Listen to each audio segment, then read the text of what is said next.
क्या था? एक बार देखो, पूछो ना उसको यार, वो अभी आ रहा है, एक बार देखो उसको, पूछो अजय को। मेरे को नहीं, वो कोट पिन देना, कोट का पिन था ना, दे दो मेरे को एक बार।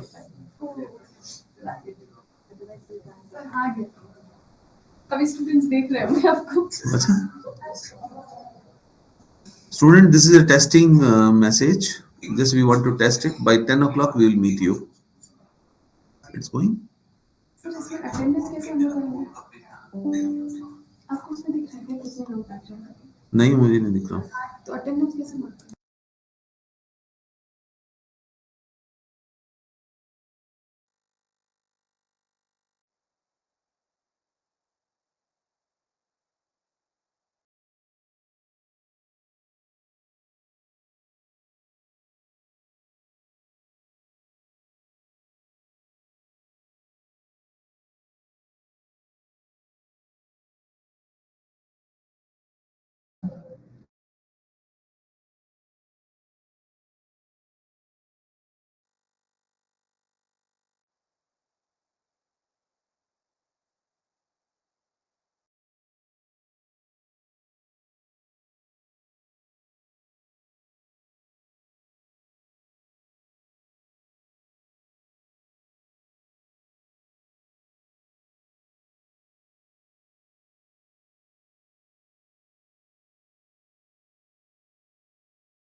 Hmm.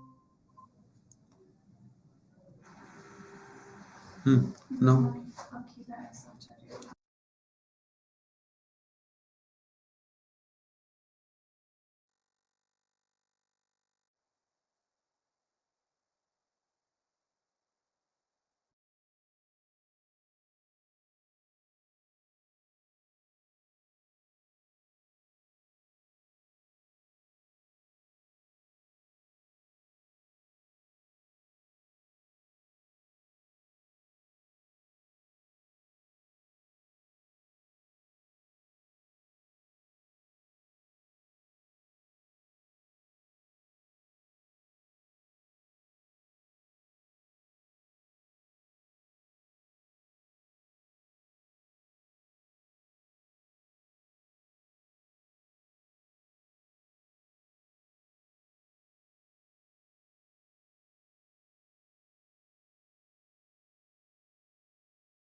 Hi students, good morning. We are just waiting for some more students to join. I think so far so good. Only 94, 95 students have joined, but another 200, another I think 170 students need to be joined.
Hi students, please do communicate to your fellow classmates.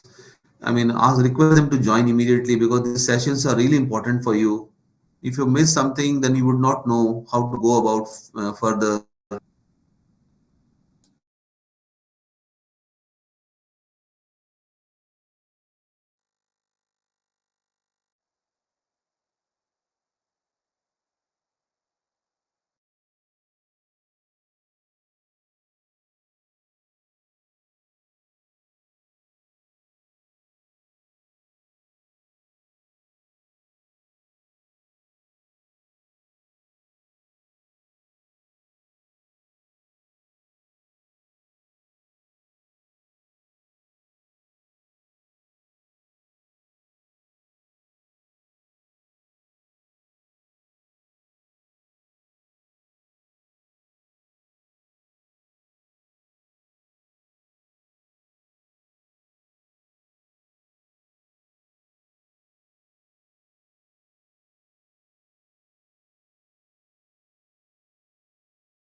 Hi, students. Good morning. Once again, good morning to all. I assume that most of your students have joined, but the number shows us is as of now is 130. Uh, we really feel the sessions are very important for you. That's what we wanted to wait for you, but hardly now it's past 10 past 10. So let others to join. Um, behalf of the Yenupoya family, we really congratulate you on joining this esteemed institution. And this is a NAC A++ institution with an NIRF ranking within 100. It is an NIRF 83rd rank in country. So that makes us very special and all. So you really have taken a very great decision for opting out this university to making your career. And we assure you that for your journey, we are there around you. We will work with you and to make sure that you get uh, uh, degrees. Obviously, yes, plus degree plus that we the placement at the next one and all. Yeah, so I'll just start with my presentation, which is mostly converge and centered towards the how the systems, various systems on universities, our university are, who is who, and how the services of the university are organized. So that you must know how the system, the whole academic structure of the university, research structure of the university, where to approach, what are the departments. So this is what my presentation is going to go all about. Well, just I'm going to share my screen now. Yes.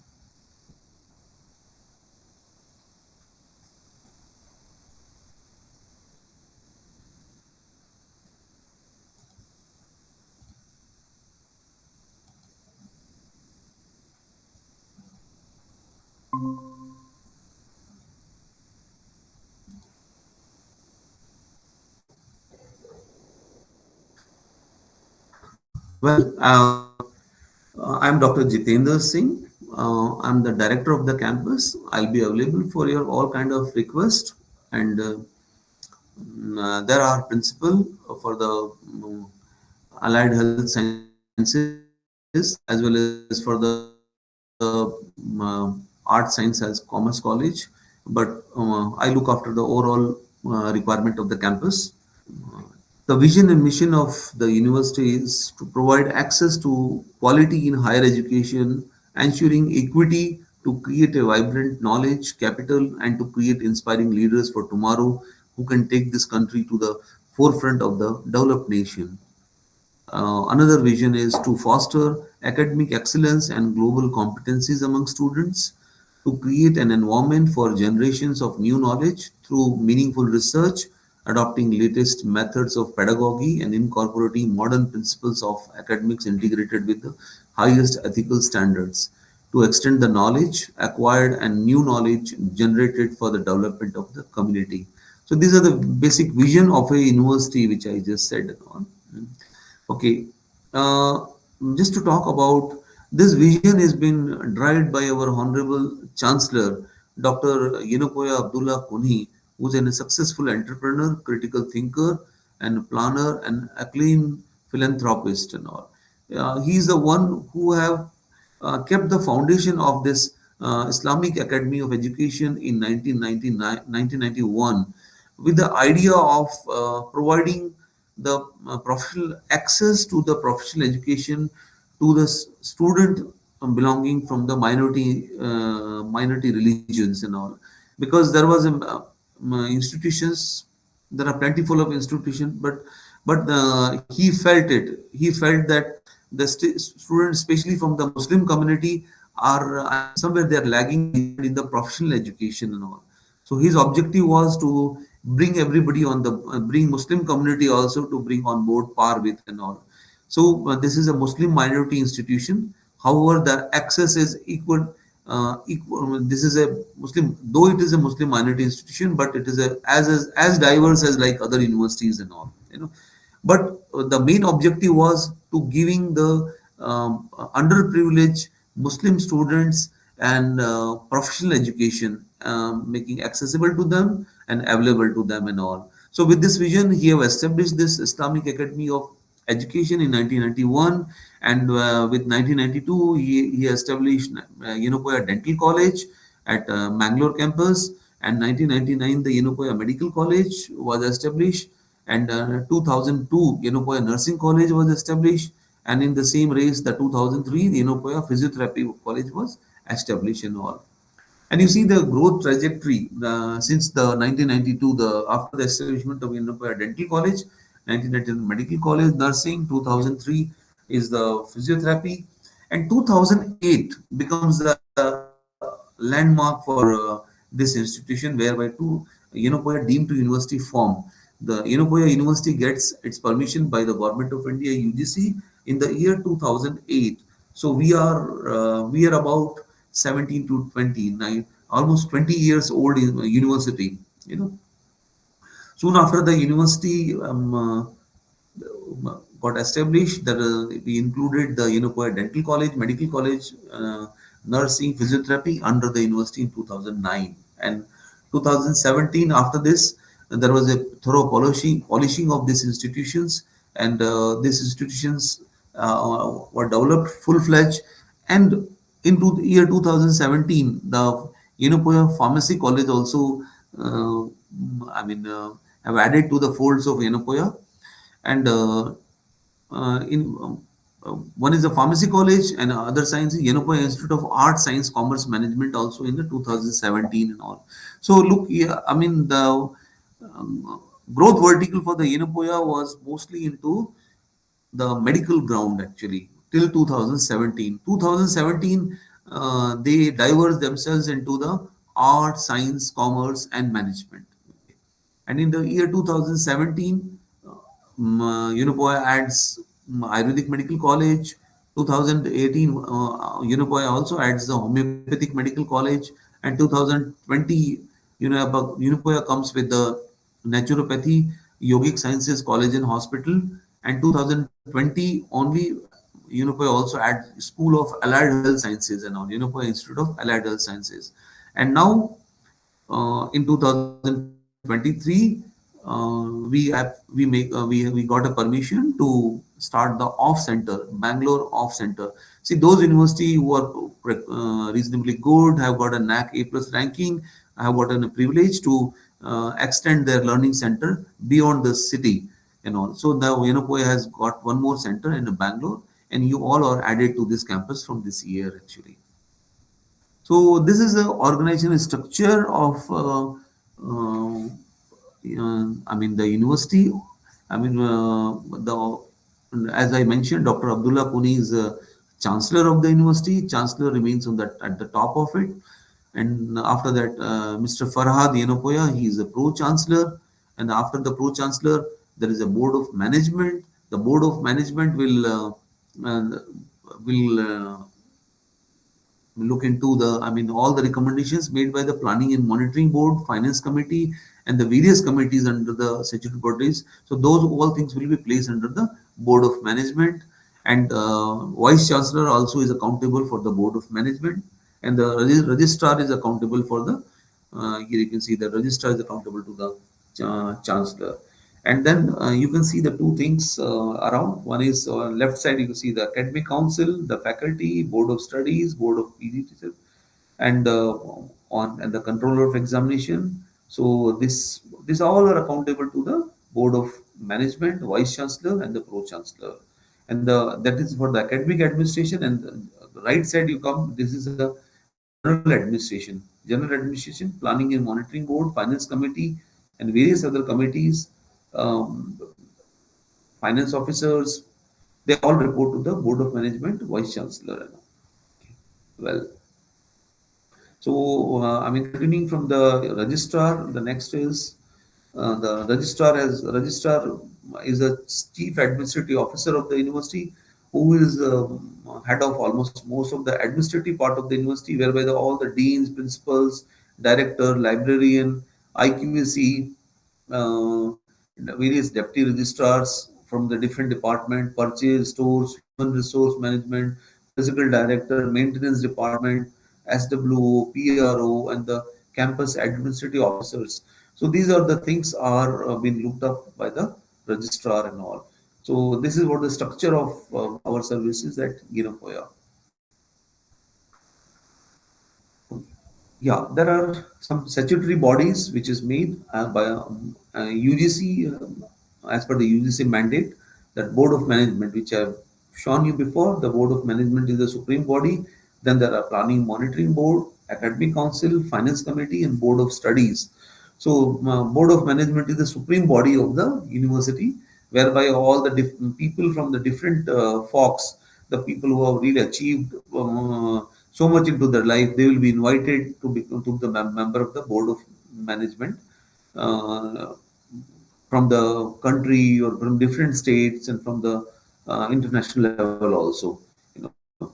And there is a planning and monitoring board which is also composite, which will plan and anticipate the requirement of the organization in the next 5 years and all, and they will give the recommendation to the board of management and all.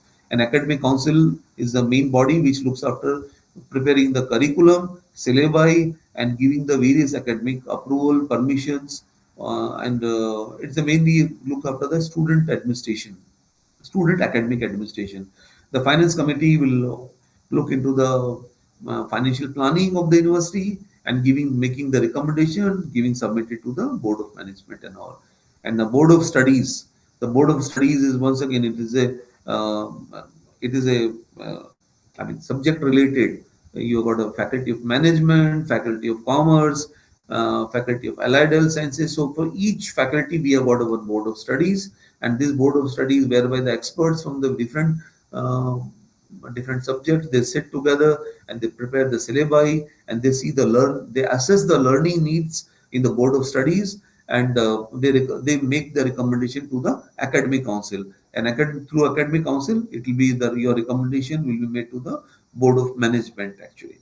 So this is how like four important UGC mandate bodies, statutory bodies these are, and apart of that there are UGC mandated. As per the UGC, we must and should have this committees. There are people from the various committees are going to speak with you about this. There's the internal compliance committee, anti-ragging committee, gender sensitization cell, grievance redressal committee, research research and advisory board and all. So but these are the bodies which are available at the Yenapoya University. Apart to that, we have got the various ancillary bodies, like the ancillary means the supporting bodies, the BOE. BOE is a board of examiners, which will appoint the examiners for the various examinations, right from the PhD to the post graduation, from the undergraduation. And we have got a IQAC. IQAC is nothing but the internal quality assurance cell, which will be monitoring the academic and non-academic, progression or non-academic, delivery in within the colleges. At the college level also there are committees, and the university level there are also IQAC committees and all. In next coming slide we can explain more about you little one more about IQAC, but there is somebody who is going to speak in detail about you to the IQAC actually for in the coming days. Then there are faculties, different faculties is coming. I'll show you the next slide. Board of Research is there, Library Committee, Sports and Culture Committee, University Research Committee, Ethics Committee, Animal Ethics Committee, Hospital Infection Committee, Faculty Promotion Committee, Biosafety Committee, and Stem Cell Committee, Human Ethics Committee, Pride Committee. So from these committees in the next 7 days, people are going to speak to you in detail about it, how it's going to. I'm just giving an overview of the whole committees. So this is why I was talking about the, just see this third one, the faculties. What are the faculties? So these are the faculties: Faculty of Dentistry, Faculty of Medicine, Faculty of Nursing, Faculty of Allied Healthcare and Profession, Faculty of Pharmacy, Faculty of Commerce and Management, Faculty of Science, Faculty of Social Science, Faculty of Ayurveda, Faculty of Homeopathy, and Faculty of Yogic Science, Naturopathy and Yogic Sciences. So these many faculties are there. So these many faculties, these many board of studies. So each faculty will have one board of studies and all, where they sit together and analyze their learning needs for the students and all of that. Maybe your practical experiences, maybe your theory requirement, all the things they see. So UGC, University Grant Commission, this is how their expectations with all the universities are what, like you should have at when you join immediately. The first one is induction program, that the Deeksharam. So we are here now at the Deeksharam program. The Deeksharam is the overall orientation about the about the whole program where you are going to be with us for 2 years, and how your learning is to learning will go on in this campus. There are the people, experts will be from the various field will guide you, and there will be always some piece of advices from the various walks of life.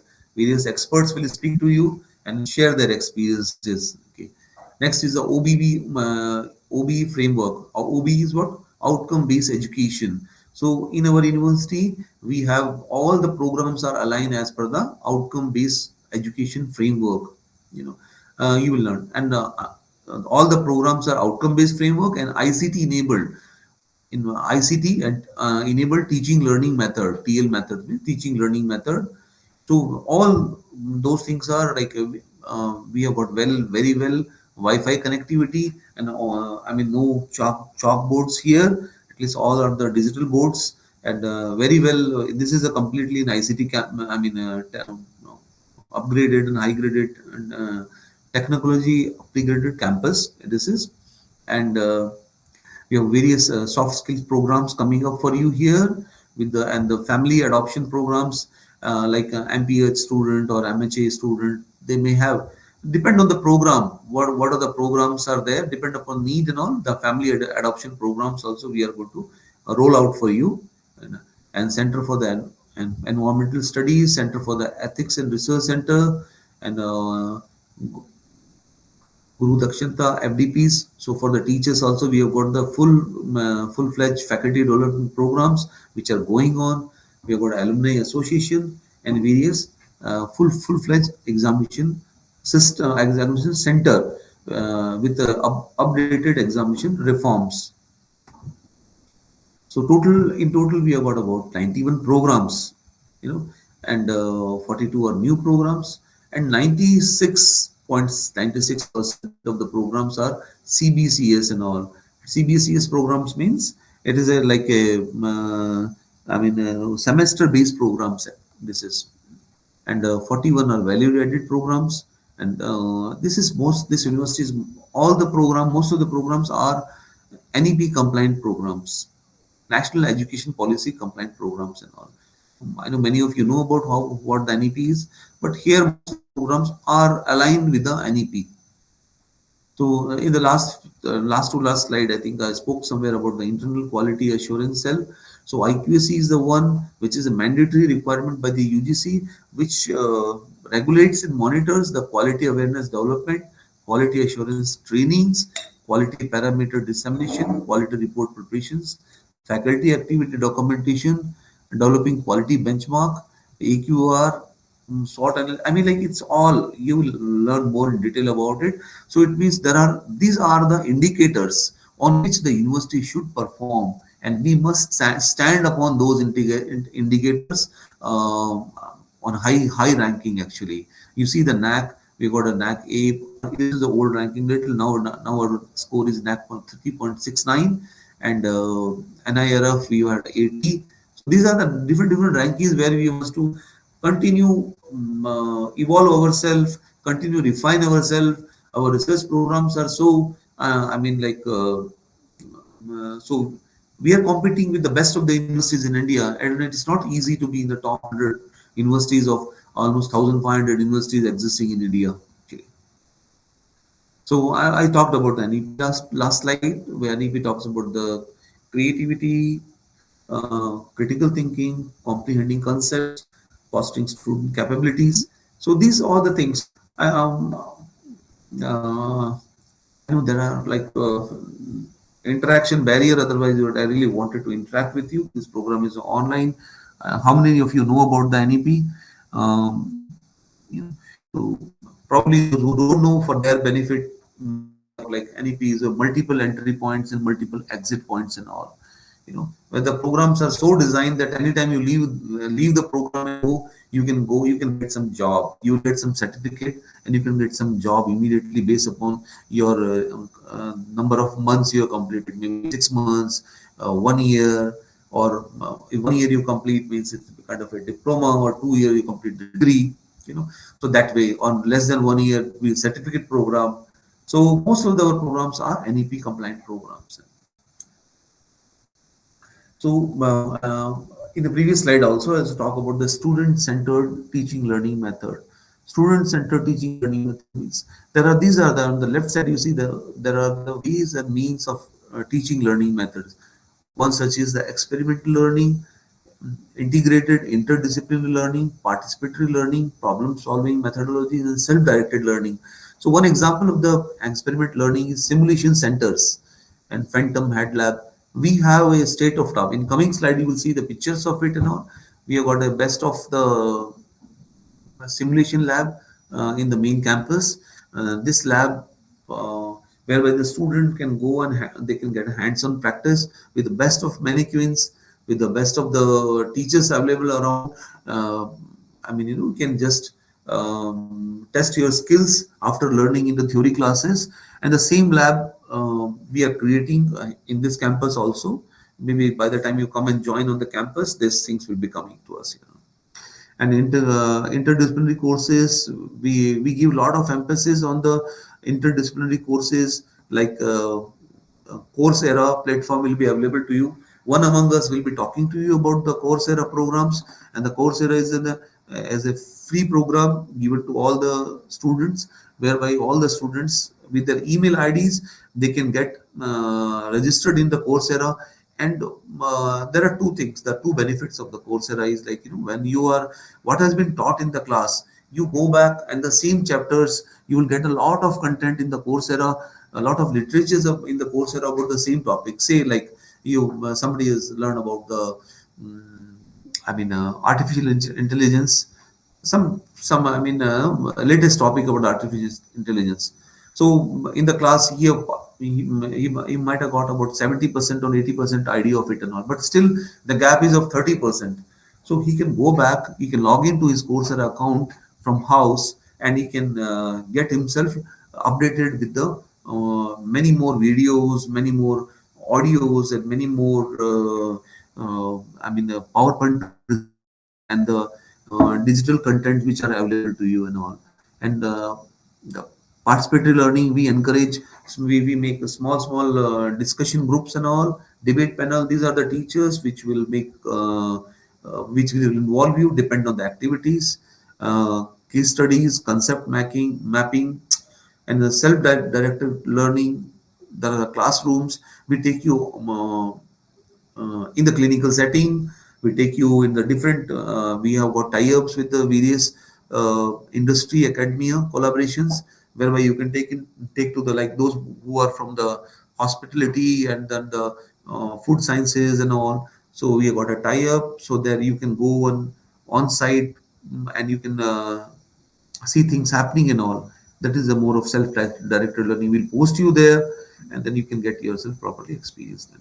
And in that, in continuation of that, for the medical student, like a clinical posting, case presentation, when you are at their campus, you will be posted in the various hospitals, and where you can gain experience about the clinical postings and all.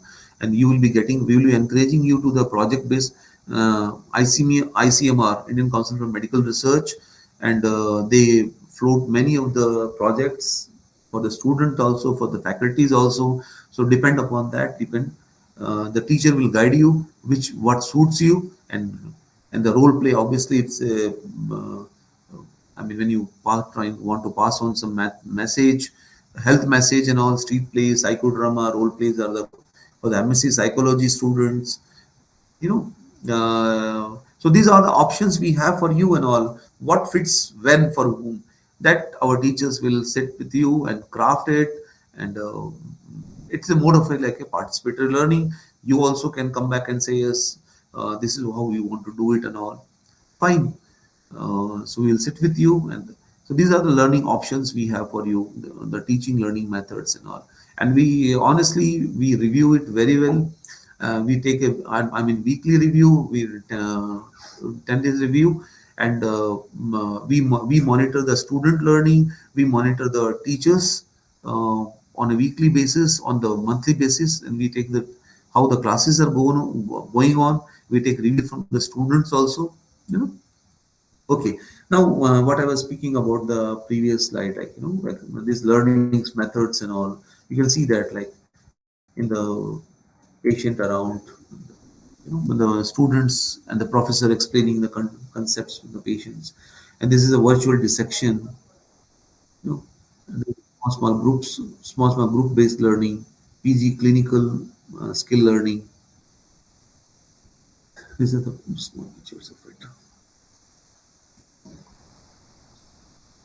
So these things we will carry forward to this campus, and you are going to part of all those teaching learning methods. Like you see the role play, somebody is acting and like a police, and then something going on like a psychodrama.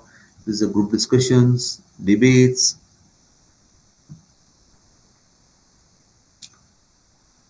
So I'm sure you must be feeling excited about it.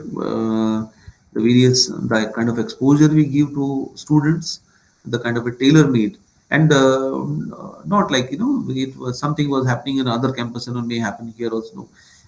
We are open to your suggestions, your feedbacks, and anything you can add to it and all. We can make a collaborative learning. And yes, important part of it is like academic mentoring. In addition to that, your learning part, we also uh, look forward your performance. Many of you will have like kind of um, usually most of the time it will be in the undergraduate level, but in the postgraduate level and all, also there are some who are not able to pick up. There are slow performance. For those who are slow performers who are not able to pick up with the course they have chosen and all, we advisors we initiate many counseling and mentoring sessions. We also advise some additional coaching classes for them. You are very free to come back to us and you can say us that I'm not able to follow the classes, I'm not able to follow a particular teacher, and we are okay with that. When you say it that you're not okay with the teacher or you're not following in the classes, we will conduct a separate classes for you, those who are slow performers, or maybe because of some reason, sometimes language also could be a biggest barrier between you and the teacher and all. So we'll try to take it the other way, and we'll try to ensure that your learning becomes more effective for you and all. For those group interactions, we engage you, and for the slow learners and all. In the various we provide various platforms and online assessment methods by which like to optimize the progress and performance of the slow learners and all those who feel. And most of the there's nothing I mean difference between slow and fast learner or advanced learners and all, but it is a way you get into the program and all, and somebody has got a fair idea about the program, he will take it very fast. And then somebody takes time to absorb the knowledge, somebody to align with the uh, I mean, new campus and new syllabi. So they takes little time to adjust. So this arrangement we have made for the slow performers and all.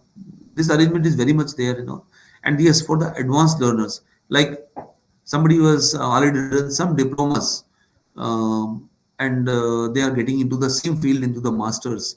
For them, Coursera is there. I've explained you about the Coursera, so they can add on some more certificates to their um, credit.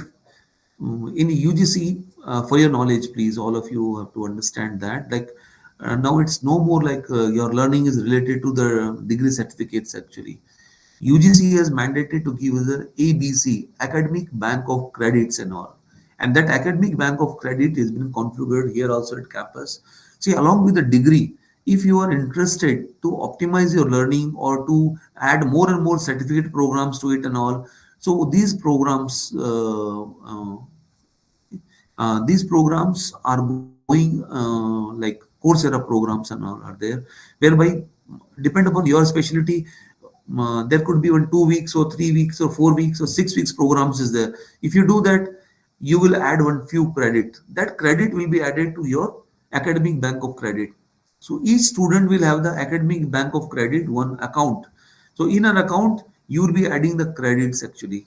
So those credits are going to be valuable whenever you go for the interview. So the things are going to change entirely from the kind of you show your degrees, and rather than showing degrees, you can directly give the reference, give the link to your credit bank, and they will your interviewer, your potential employer can just refer your academic bank of credit and can get to know about you, your learning, your certifications, your degrees, and your things.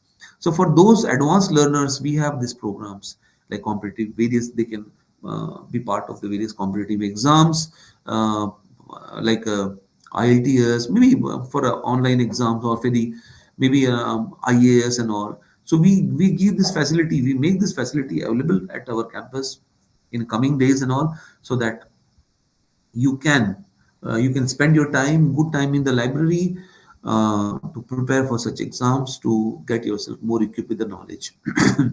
And you those are in advance, they can engage themselves in the participation in the various workshops, seminars. And why only just participations? Also to organize, we help you to organize. See, at this time, and as a postgraduate level, it is expected by each department that you must organize some seminars, some workshops, some conferences in your department and all. And take our college campus, college identity to outside the campus, and uh, make a good name for us and all by participating in the various competitions organized at the state level and the central level, anywhere, wherever there you gets an invitation. Okay, so the mentorship program I was talking about, and like this mentorship, you all will be divided, and one teacher will be assigned to you, depend on the number of like student, like 20 student, one teacher. So this teacher will be available to you all the time to listen to your issues related to your learning, and not only learning, if you have got the personal needs also, you want to go on leave, or you have some problem, and you any sort A to Z, any problems and all, you can reach out to these mentors.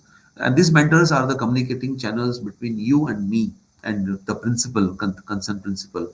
uh, they will speak to your parents, they will speak to us, and they will try to get a better solution for you and all, for all the kind of academic and non-academic and your career activities. These are the we got a horizontal mentoring and the vertical mentoring.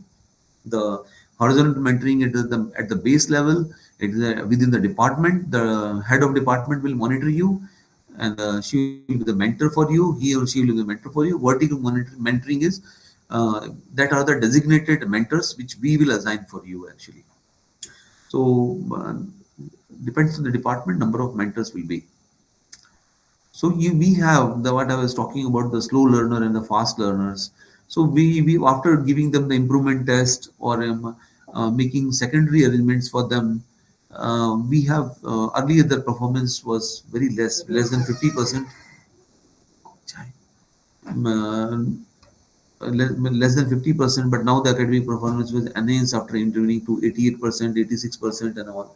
Somewhere in the some colleges, either YDC, YMC, these are the dental college, medical college, naturopathy, yoga. So in this college, when after the post mentoring program, so the 80%, 83% of the student have improved with the performance and all. So I mean, you might be seeing we are inclined to your learning and the total outcome based education. What I told in the very first slide, outcome based education means what outcomes are there. See, if just we teach and go, and we don't focus on your output, it would be less than 50% actually.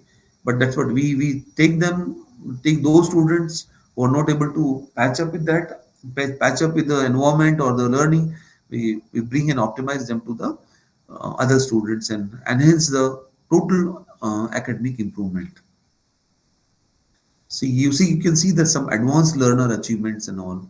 the various conferences there, the conferences presentation they do, student do the conference presentation, articles they present, they gets award. See, once a student somewhere, she's got it, Miss Yogita of, something in the,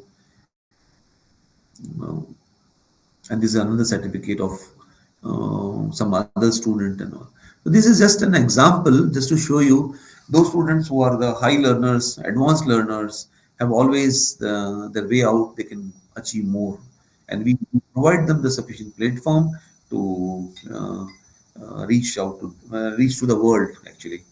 Okay, now we got a very good teaching faculties with the good PhD guides. Most of our teachings are ICT, means ICT enabled. Uh, most of the teachers in our campus have got around 10 years of experience. Each teachers with the 10 years of experience, average teacher experience and all. Many of the teachers have got awards, like a 20% of faculty might have got various state and national level awards. So this is a examination process. We have got the, you should know, there is a controller of examination is going to speak to you about the various examination process and the reforms. But this is how we work. We have got a, you can log into the Unopoya University examination manual. There is a clearly defined what are the credits, what are the courses, how the examination process. You can download it and all. And Dr. Nandish is also going to explain you in detail about your the whole examination process, how you are going to get the USN number. With that, you will get the ID. With that ID, you will be writing your exams. So, choice-based credit examination online. Dr. Nandish is going to talk to you in detail about the examination manual and examination process. Yes, for the especially for medical student, we have got a double valuation, and for the four valuation in case of the PG courses and all. And those students who are not happy with, there is always scope of the re-evaluation and the retotaling. So I'll not spend my more time on this slide because this is completely the controller of examination will have. He knows better about it and all, and he will talk about to you. But overall, I want to say you that we have got very well defined, high-ended, technologically advanced in evaluation process and the well set examination center. Uh, and in case of any grievance in related to examinations, you can always come back to us. There is a redressal system in case of the re-evaluation, the retotaling. So I was talking about ICT enabled learning. So ICT enabled learning is what? Digital learning. You can see this classrooms.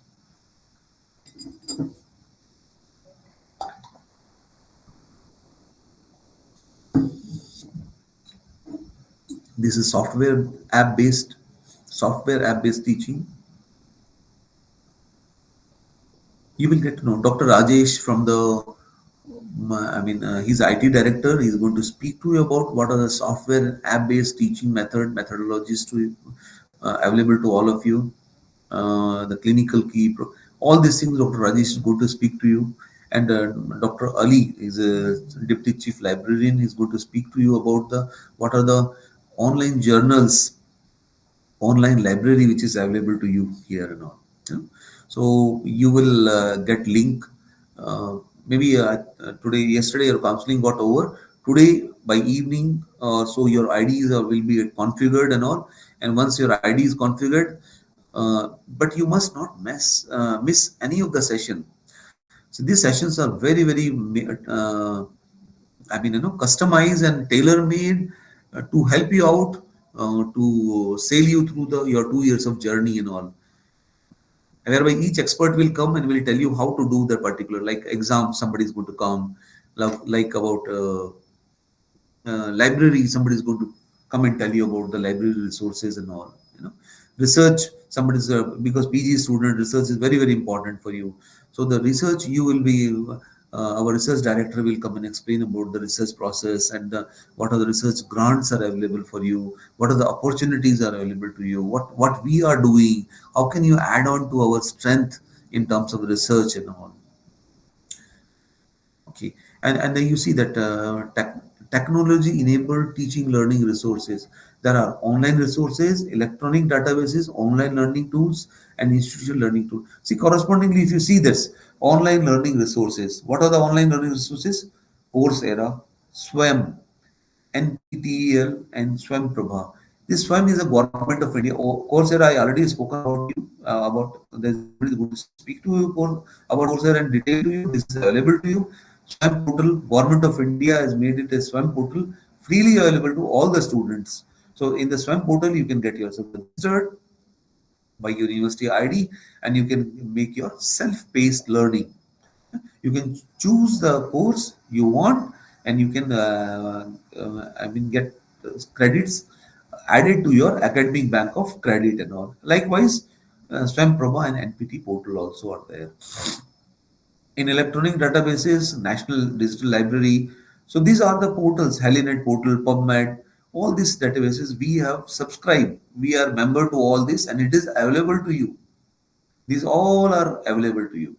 Okay, online learning tools like Mentimeter. Uh, when teachers teach you, will follow all this learning tools on you actually. And institutional learning tools, Engage is a platform whereby you all involved, and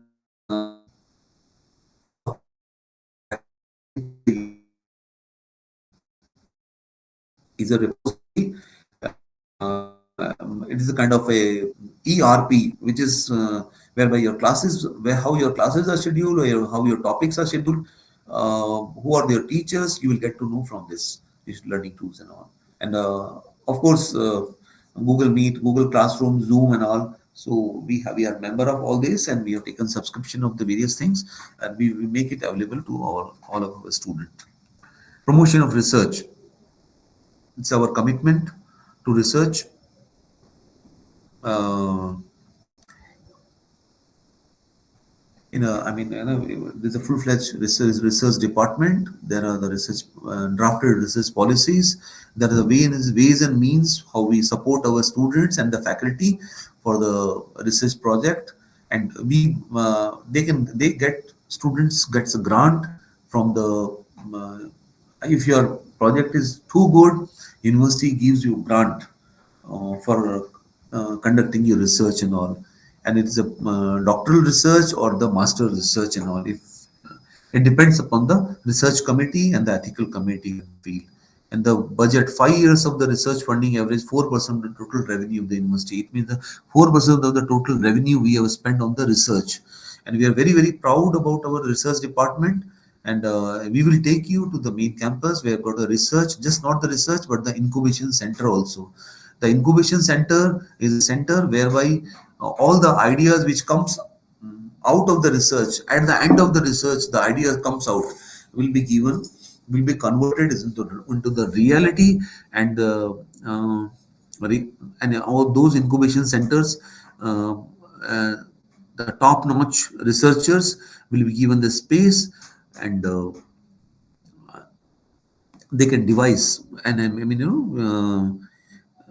like one small example I want to give you, like last one doctor want to have a surgery, perform surgery on a patient and all. He want some specific kind of joint structure, because the joint structure is not fitting to the that patient what is available in the market. So he can customize that, and he can give it to the our incubation center, and he can say that, look, this kind of a structure I want, can you make it? So in our incubation center and the research center, they will we have got a state of art of machines available to us. There is a good team, and within 2 or 3 days or for 1 week's time, they will make that such kind of a structure, and then doctor will perform his surgery. The structure will be part of his body. So these things we are going to see in the coming. Probably director of research will speak to you more about you. And these are the journals, in-house journals and magazines, which are ICURA. These are the in-house production of all these journals. These are magazines which will be available here and all the library. Uh, this is resource mobilization for this. So we get grants from the various national and international agencies, DST, Department of Biotechnology, um, ICMR, I mean DAE, BRNS, BARC, and many more international agencies also. National Institute of Health, this is an American agency, and Norwegian University of Science and Technology. They are there are some research funded programs which are going on in their collaboration at our campus. So this I mean you can see that this is a big amount actually, 3,738 lakhs actually. So much crores of money is pumped into the university for the promotion of the research, and various research are going on actually. So the startups which I was telling you, incubation centers. So the in incubation centers, we give promotion, we give opportunities for the various startup to grow, and these are the some picked up few startups which are existing at our campus in Yenagoya main campus, and they have got a good market presence also. And these startups are providing the various solutions in the healthcare or in the technological solutions, or many more things, many more areas and all. So these 23 startups are as of now are involved and existing at the Yenagoya main campus. So much patents, which are the granted ones and the published ones, you know, IPR research methodology. So these are the, you can see the number of I mean guest lectures, workshops, we with the industry, grant writing, simulation skill lab, all these things we conduct. A total number of 85 programs. This is last year's. Now it is about 300 and plus programs we have conducted regarding the IPR research methodology and guest lectures. See, in addition to this, we got various outreach activities which is beneficial to the rural. See, Yenagoya, as in the first slide I mentioned, is a philanthropic institution whereby it is one part of its profit or more of its profit they spend in serving the needy people, and these are the districts. You see the Bellary, Dharwad, Uttar Karnataka. These are various districts of Karnataka whereby they derive the patient. They have outreach center, and they pull the patients from these districts to to the hospital. From all these districts, the hospitals are coming to the main Yenagoya campus and all for the treatment. And is a Yenagoya Cancer Hospital is one of the famous hospital in the South Kendra, whereby the all Kerala patients and from the Karnataka, from Andhra patients and from Goa patients are coming to the Yenagoya Cancer Treatment Center. And all. This is a 1,200 bedded hospital. Okay. These are the few awards and recognitions for the various our extension activities by the Yenagoya. You can just see, you can have a look at it now.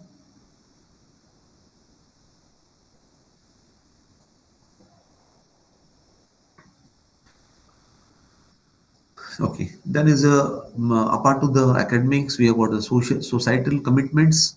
So like we adopt many villages. We have adopted around the university, and we have adopted them, and we are taking care of the complete health of those.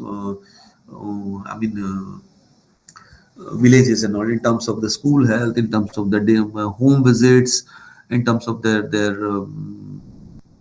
health checkups, any special needs, pregnant women, young girls, to requirement of elderly people, and we got a rural satellite health centers. So rural satellite health centers, when we go, we have a van. In coming slide, you will see the one van is there, which will be visiting the small villages and participate in the health, become a strength to the health center, participate in the various relief camp, and we create many of the environmental awareness campaign through the students. Many campaigns we conduct through like in a I mean sensitization and the health awareness. And so overall expenses in a free subsidized healthcare, we spend about 4,055 lakhs per annum. I think something is behind the slide. And these are the some glimpses of the photos of our Activities go on in outreach centers, uh, so old age in some old age home. The free food was provided. And there's health camps conducted for the elderly people. In the This is medical students. This is school adopted by them. We conducted the CPR training for the police personals. See this and this. CPR and first aid training for the auto rickshaw drivers, or Yen Samaritan card and all. Say with this kind of Yen Samaritan card means with this card they can get the free access to the healthcare services in the Yenagoa hospitals. Uh, See, this is our collaborations. We have got about 172 collaborations and all. Actually, 174 collaborations with the University of Queensland, MIMS University, ISDC, American Heart Associations. Okay, so total 174 collaborations we have, academic collaborations and all, and we are adding more and more every year. Last month only we are getting the University of Curtins from Australia in our folds, and one university from Norway is adding to us with they're reaching to us with many with many proposals. So we want to ensure that everything which every MOU which comes to us and all, how best we can offer it to our student. What are the strengths out of that MOU can be offered to our students, and could be kind of a faculty exchange programs, could be a student exchange programs. We are also very much excited that uh, could it be possible that 6 months of your internship or 6 months of your part of your learning can be happening through in this collaborated universities and all. Either their faculties can come and teach you, or else those students who are interested to go over there and all and can complete the 6 months of this. So absolutely fine with us and all. So we are devising it, and we are constantly evolving and brushing up our programs. So you see the evaluation collaboration continues. Uh, these were the in the first slide you see these are the academic collaborations, and these are the research collaboration. 130 are the research collaborations and all. You can just have a quick look over the um,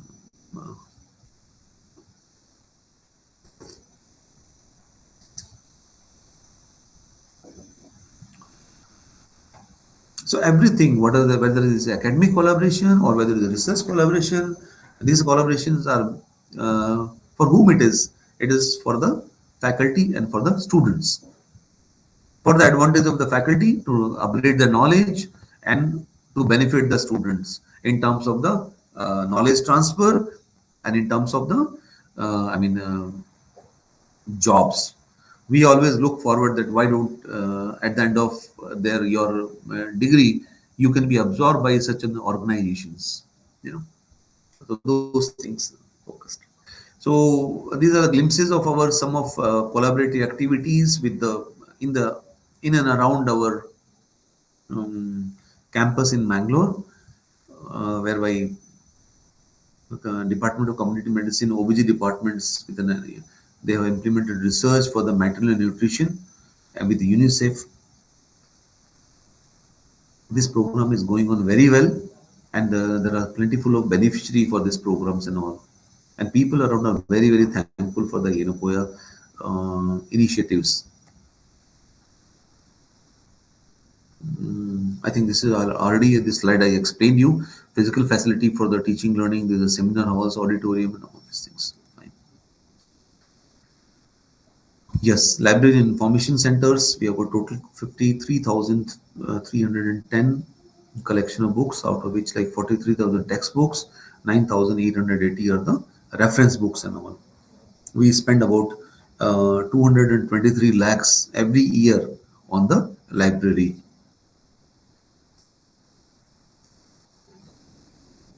So this is IT infrastructure with the various database centers, server capacity 26 TB.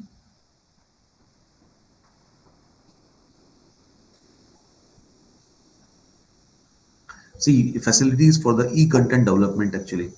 So We have a learning institutional learning management engage, so whereby in these centers, e-content development centers, whereby the teacher will pre-record its classes and can make it available on the engage platform, and after the class you can also see his class on the engage platform. If you have not followed the class of the teacher, then while you were in the classroom, you can go back and you can make the same classroom available at sitting in your room with on the engage platform actually. So it's a media center for the audio visual recording.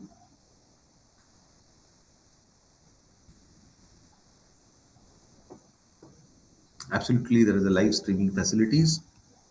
Okay, so in terms of when it comes to the capacity enhancement of the student and all, Uh, these are the ranges of the opportunities which we provide to the students, like in terms of the social, soft skill development programs. There are 14 programs: language and the communication skills, yoga and the wellness skills, analytical skills development, employability skills development, human value development, personality and professional. So there are many programs which are rolled out for you for the capacity enhancement actually.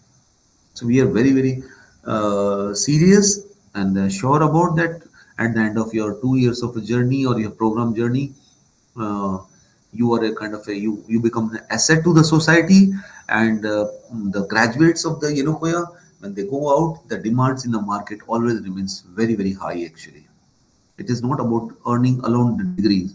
So we give you a composite package which transforms you.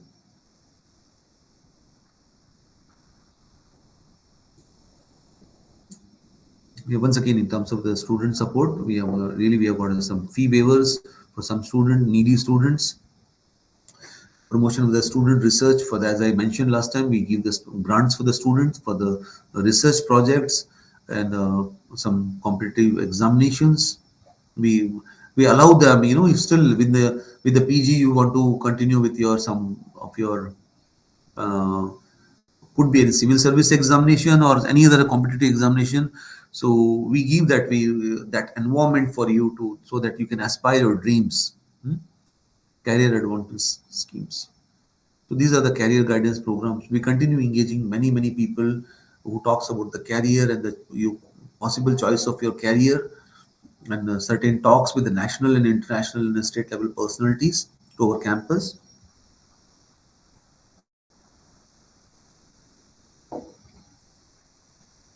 Yeah, we have got an international student cell, which will be helpful for guiding how the international students gets adjusted to this environment, and they, and they get the desired help. Obviously, we have got a student exchange program, which this is absolutely I was talking about. So there are different number of students from Russia, from Tunisia, Nepal, Germany,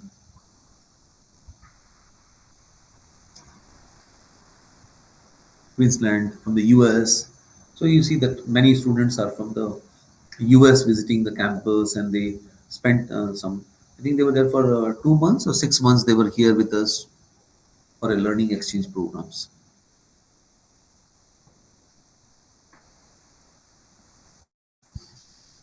Student council activities. See, these activities are being student driven activities. Faculty will just only support, but student will do it.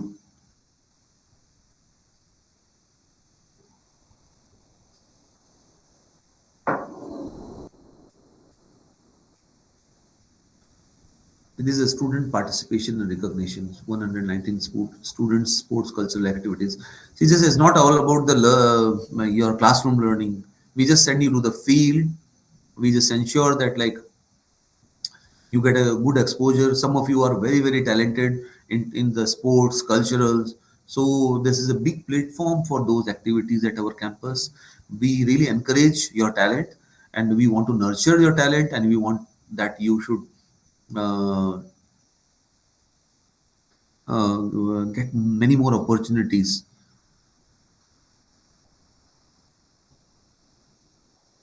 uh, Most of you know about what is NSS activities. We are very proud about our NSS wing, and we got a 50 units and 5,000 volunteers.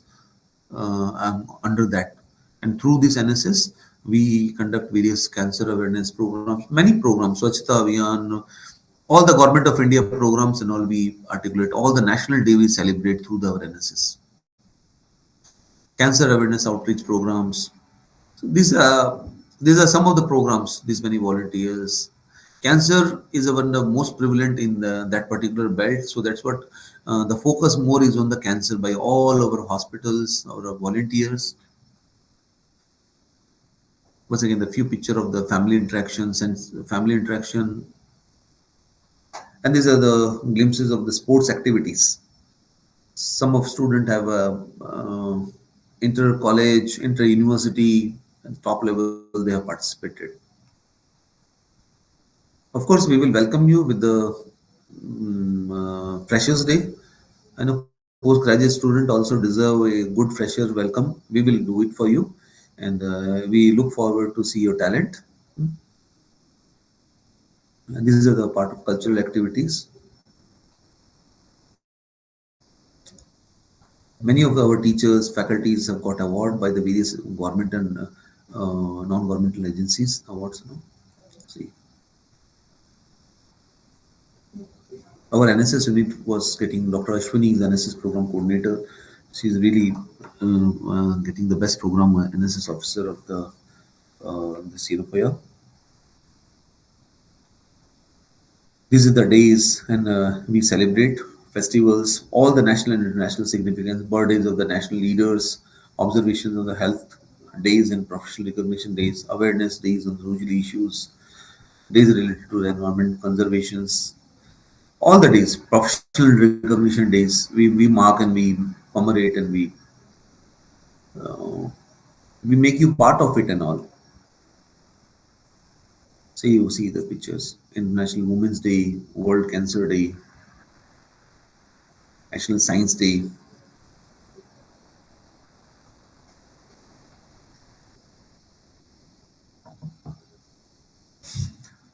I'm missing interaction. Otherwise, we can talk. I really want to get your doubts, or if you really want to speak something, it could have been part. But nevertheless, from fourth onwards, we are coming in person. By Sunday, I think Saturday or Sunday, you are expected to be here, and Monday onwards, I think Monday is the 4th of December. Monday onwards, your all regular classes will be there. Once again, we can meet in person. Yeah, forget not that you once you complete your journey with us, you will be the alumni, and we have got a perfect and beautiful alumni programs platform here. We conduct many reunion programs. Many of the alumni who are working in across worldwide are coming back to our campus and connecting our students and bringing lot of job opportunities from their organization for our students. You know. So all those things are the really very very beautiful things happening. Okay. So with that all, like I mean, I've just given you a brief introduction about our organization, and this is a very very brief organization. But in the days to come, uh, this till 30th, uh, teachers from the various streams, teachers, experts, and professors from the various streams are coming going to interact with you.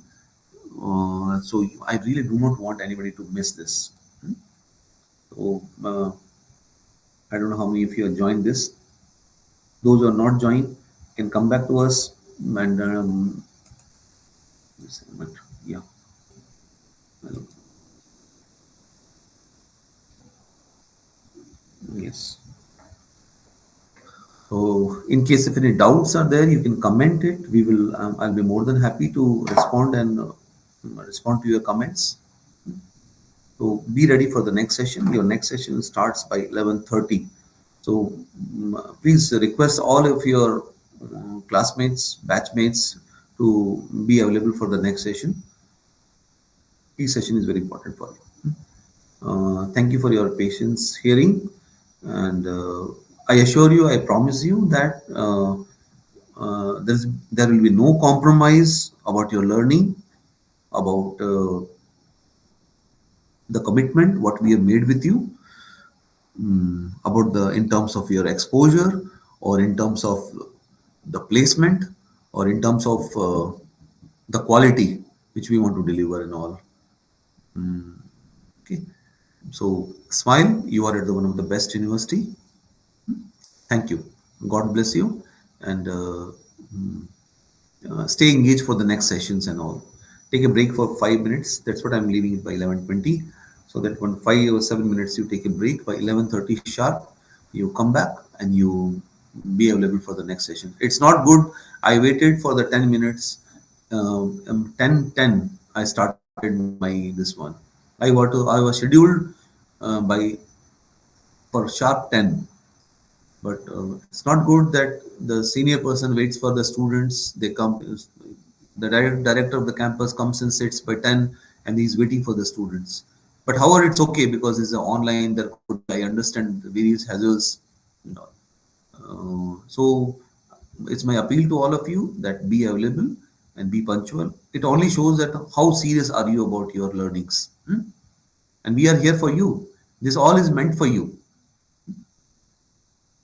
Fine. Thank you. God bless you.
Hello, Ajit sir. I am audible. Ajit. Hello, Ajit. Audible. Hello, Ajit. Audible.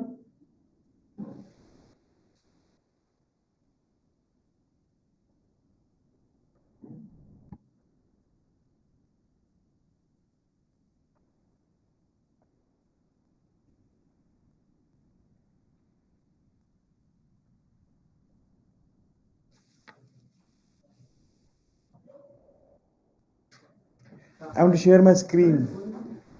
Sir, it was nice, sir. Two sessions today. एक third session किसका है? मालूम नहीं, मेरा तो 11:30 to 1:30 लगा है. कौन सा है? वही code of conduct. Code of conduct. अच्छा. सर मैं स्क्रीन शेयर नहीं कर पा रहा हूँ. I am not able to share the screen. Sir एक मिनट. हाँ. ये देन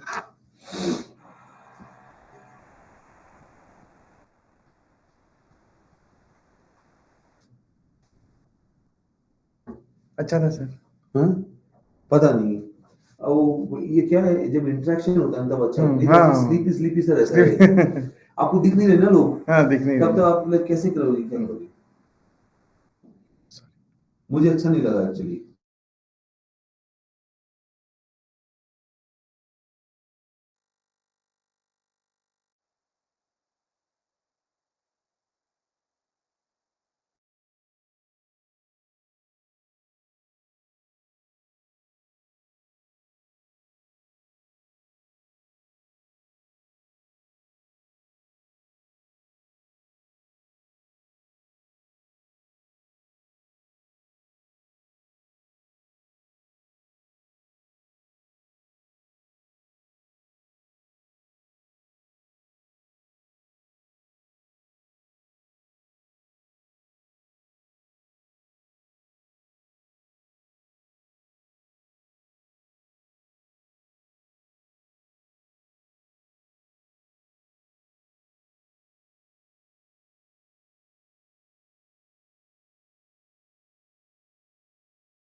बाद में पीपीटी दिखाना है हाँ ना? पीपीटी दिखाना है. पीपीटी दिखाना है, उस टाइम पे शेयर स्क्रीन करके कर दो.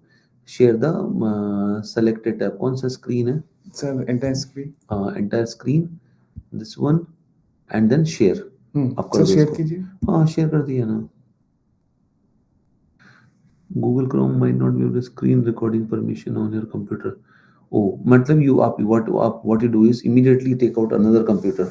आपका एप्पल का इशू आ रहा है इसके अंदर कि एप्पल का सिक्योरिटी इशू है ना सर. आपकी स्क्रीन रिकॉर्डिंग होगी. स्क्रीन रिकॉर्डिंग के लिए ये डिवाइस परमिशन नहीं दे रहा है. सर है कंप्यूटर लैपटॉप. Get another. बेगा बेगा तक बोलिए. तो मेरे वाले में हो रहा था ये. हाँ ये अच्छा हो रहा था क्या फिर. हाँ, मेरे वाले में हो रहा था स्क्रीन रिकॉर्डिंग. फिर इसको भेज देता एप्पल डिवाइस है ना, बड़ा वो है. मेरा सर शुरू बीच में थोड़ा ठीक था, फिर बाद में बीच में थोड़ा डल हो गया आगे. ये पता ही लगा आपको. पता ही लगा नहीं. आप एक बंद बक्से में बैठ के बातें कर रहे हो. Correct sir. सर पता है कि आपकी परफॉर्मेंस आपको खुद को रियलाइज हो जाता है कि गलत ना करके. But like we try to give the information Yes, as sir. much as we can, huh? Yes.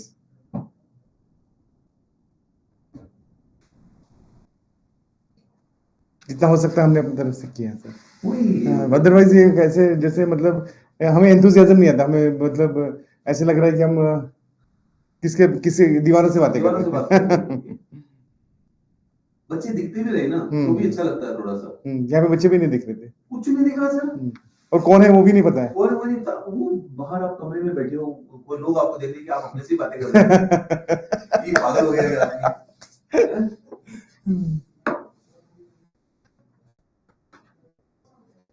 So I will send that PPT to you. Huh? Shall I send it? No, I will send. ಅವ್ನು ಕೆಲಸ ಮಾಡೋಣ ಇನ್ನೊಂದು 5-10 pen drive ಗೆ indent ಹಾಕು. Okay. ತಗೊಂಬಾ immediately.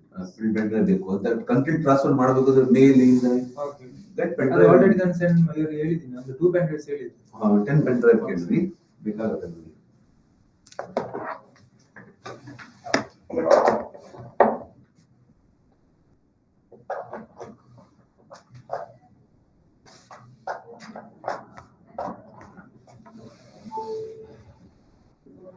तो pen drive इधर content transfer अगर 190 student sir मेरे में कितने हैं 190 190 थे सर हाँ बट मैं 190 आगे मैं हम इधर लोग से गूगल पेन ये ड्राइव करना से, नहीं पेन था हम तो डायरेक्टली हमारे हाँ। यूट्यूब लिंक से ना करके हाँ, गूगल में कर लेते गूगल हैं में हम कर शक्ल तो देख सकते हैं हाँ सर हाँ ये सर आपके पास नहीं नहीं मेरे पास वो एडाप्टर है हाँ। एडाप्टर है ये इसका एडाप्टर पेन ड्राइव कनेक्ट कर लेते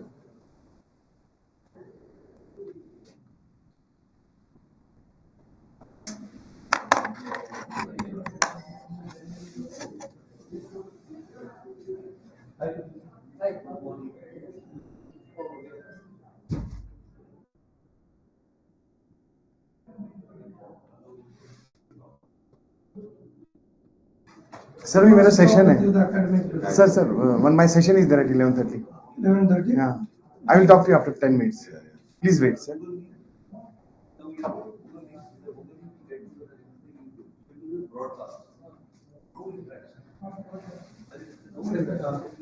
कौन सा है डायरेक्ट कनेक्ट कर सकती है इधर नहीं ये अरे सर वो नहीं। एप्पल है यहाँ उसमें नहीं रहता इसलिए तो मैं एडाप्टर निकाला नहीं उल्टा कीजिए उल्टा उल्टा ऐसे ऐसे ऐसे नहीं ऐसे नहीं सर उल्टा उल्टा कीजिए हाँ ये क्या पीपीटी का फोल्डर है पीपीटी अभी आपका मेल आईडी लॉगिन कीजिए सर वो सर। मेल आईडी को भेजे ना वो नहीं हाँ एक मिनट सॉरी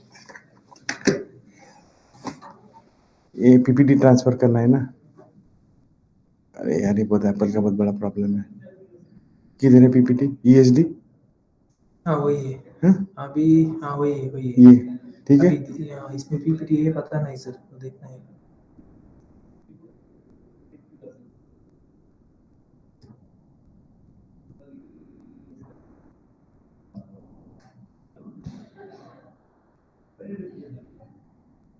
फोल्डर क्लियर करना पड़ेगा क्या यहाँ पे एक मिनट हम्म ये हाँ पेस्ट कीजिए सर हम्म। पेस्ट हुआ ना हाँ हो गया यहाँ पे हो गया कोड ऑफ कंडक्ट निकालूं हाँ निकल निकल डेस्कटॉप पे इस पे ना प्ले करते हैं वीडियो हम्म।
Got it.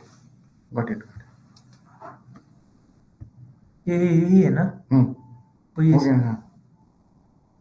हो गया अभी। वो पेनड्राइव निकलते हैं। पेनड्राइव कॉपी हुआ सर, कॉपी किया मैंने। share. एक मिनट। हाँ अभी निकाल। शेयर स्क्रीन उधर ओपन करो ना पीपीटी पहले.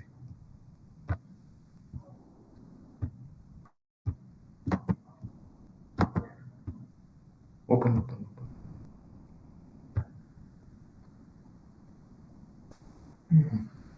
ठीक है.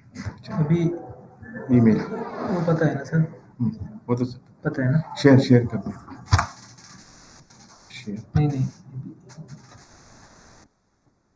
वो क्या करेगा? शेयर करेगा कौन? नहीं मुझे पीपीटी शेयर करना है ना. हाँ करो ना पीपीटी शेयर. पीपीटी शेयर करो ना.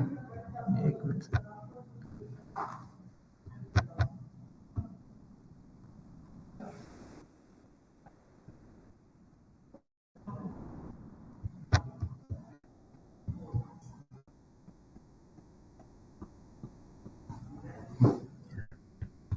शेयर करो ना स्क्रीन.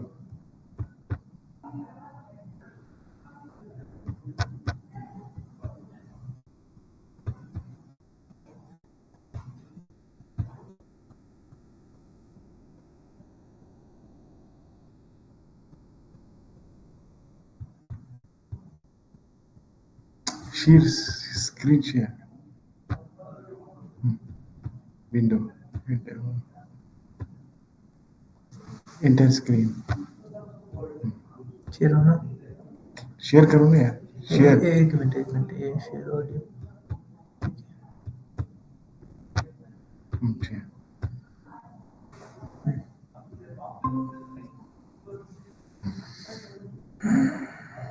अभी आप चेक करो क्या हुआ.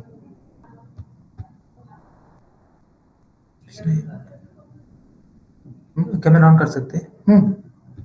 ये मेरा स्लाइड्स दिख रहा है क्या? देखिए माय स्लाइड्स.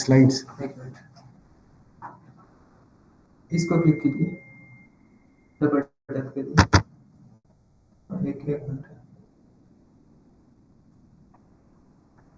एक मिनट सर। आप कर सकते हैं। मेरा स्लाइड्स दिख रहा है क्या? देखिए माय स्लाइड्स. इसको क्लिक कीजिए, डबल टैप करिए।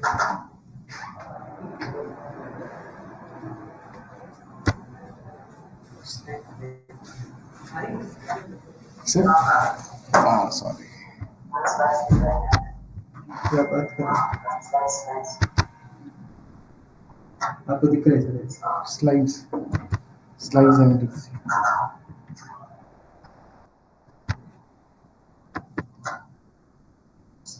एक सेकंड.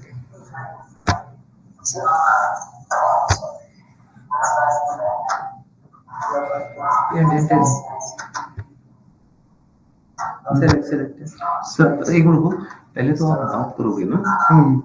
नहीं पहले मुझे स्लाइड दिखाना है. पहले स्लाइड दिखाना, पहले आप हाय हेलो. हाँ हेलो करो बट स्लाइड नहीं आ रहा है. स्लाइड अब तो आ जाएगा स्लाइड, क्योंकि अब आएगा share. Okay now it's there. No, slides are not coming here. Now it's coming. No.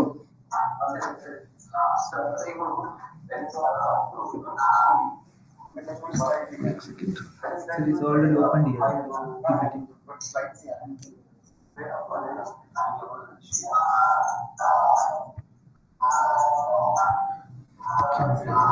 slides are not coming. No.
अभी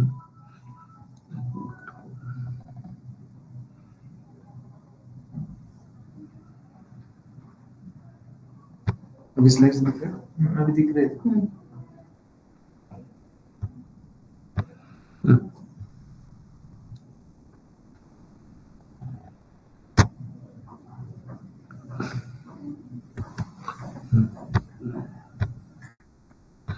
सर लेट इधर। हाँ? Hello, good morning, my dear students. Hello, good morning, my dear students. आप लोगों ने Google में type किया ना इसमें you had logged in the YouTube. You हाँ, just we are logging in the YouTube. so just see whether my voice is coming. One second, please. Check a bit later. It will come. Hello, good morning, my dear students. Yes. Thank you. Yeah. Sir. Yeah, thank you. So, good morning, my dear students.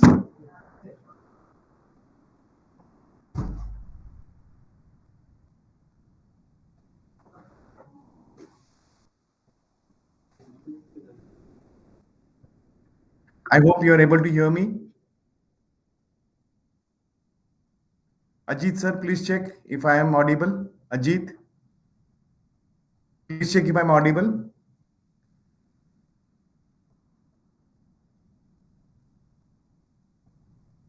Ajit, am I audible?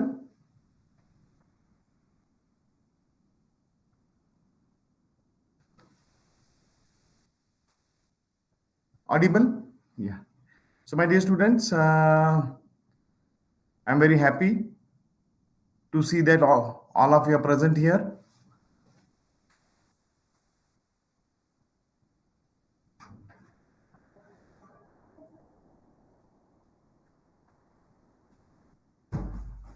I'm very happy to see that all of you are present here.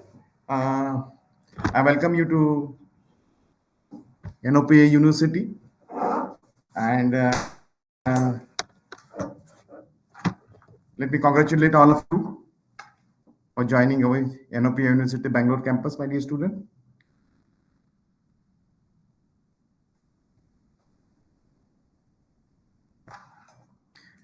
So it is very important for postgrad student to know the code of conduct. I'm Dr. Vaibhav. I'm a principal at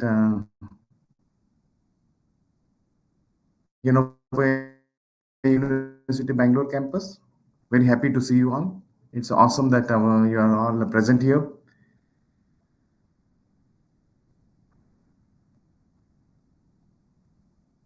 So I'll be talking today on the code of conduct, how the code of conduct should be there for our university, and what should you do and what should or shouldn't you do when you are present in the university. So my dear student, first of all, what is a code of conduct? It's a document. There's a guide to our community values. Students and their visitors are expected to uphold and abide by the standards of the code that form the basis of the student code, my dear student.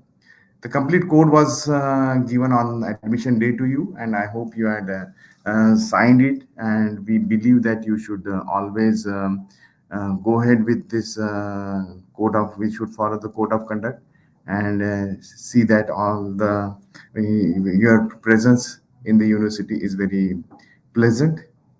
I would like to wish that every one of you have a prosperous and fruitful academic journey at university.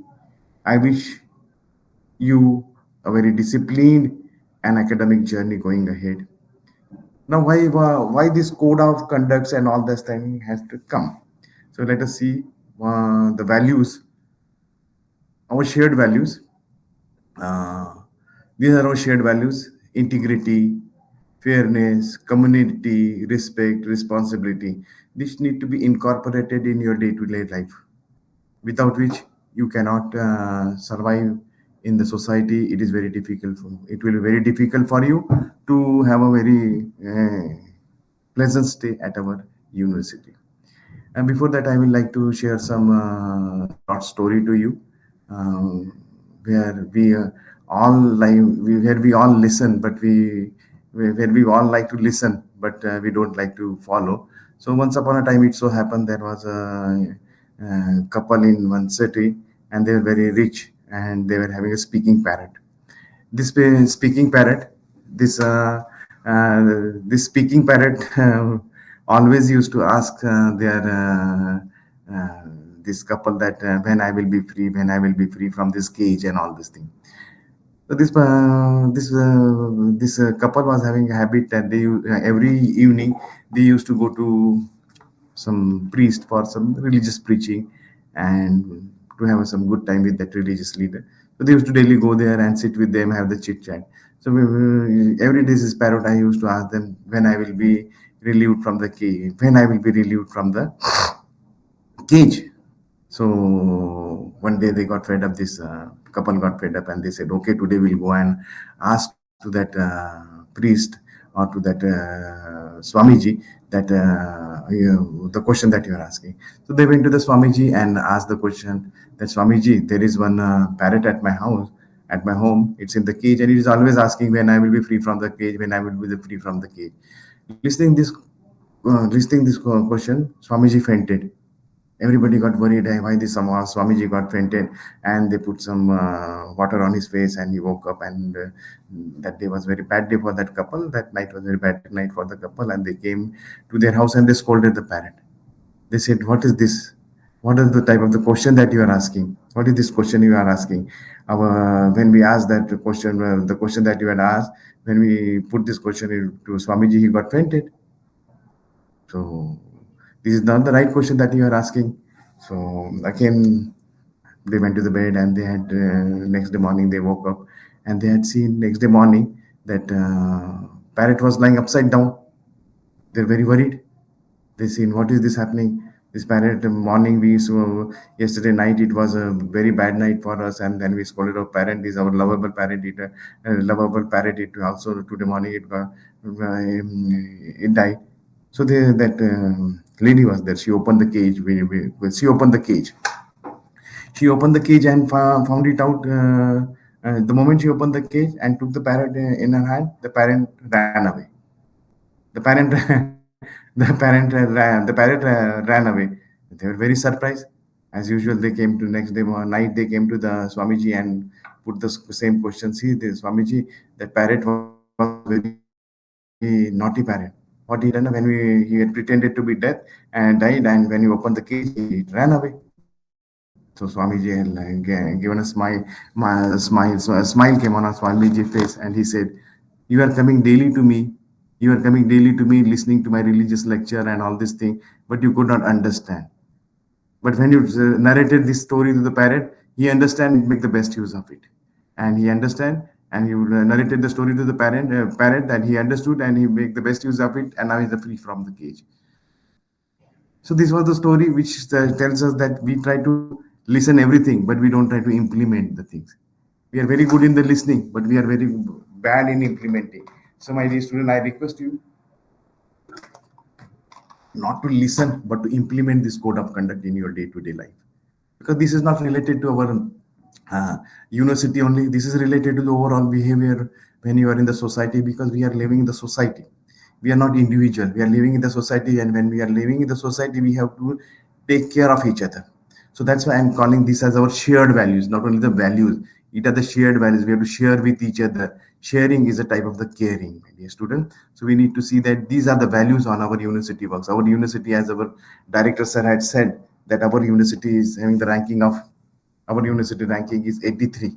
Our university ranking is 83, and it is not just like that we got that NIRF ranking. It was the hard work. It was the, we followed these values, and our university is based on these values, and we followed these values. Not only we all who are present here, we all students, faculties, all teaching, non-teaching staff who had followed these values.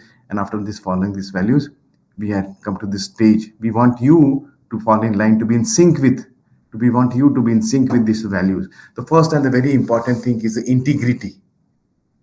Integrity means avoid any cheating, plagiarism. We want you to be honest. We want that when you are failing in the exam, don't do any sort of copying in the exam. I will share more about this on the upcoming slides. So the integrity, fairness, community, respect, responsibility. This has to be incorporated in our day-to-day life. If it could have been a very interactive session, I could have asked lot many questions to you. I could have asked those questions to you. Yeah. Okay.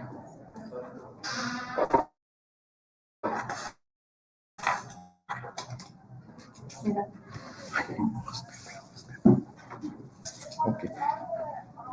Okay, so integrity means avoid any sort of a cheating, plagiarism. You have to be honest, and you have to avoid any sort of a copying in the exam. Next one is the fairness. Now, fairness means what? Fairness isn't like that. Everybody getting the same thing. That for us in our university, that doesn't mean the fairness. Fairness means fairness means fair is everybody getting what they need in order to be successful. We see that all students are equal, all students are treated in a very dignified way, so that all are successful in their career. You had came here to our university to make your career. Your parents had sent your parents had sent you to this institute, to this university, so that you can have a successful career. Community. Now, what is the community? We are not saying that you have to be the religious community or a caste-based community, on a region-based community. But community by community, I means it is by community, I means it is when you join this university, you are a Yanopia community. So it's a group of individual with a common interest that have the same values. What are our common interests? Our common interests are, what are our common interests? Our common interests are related to, excuse me 1 second.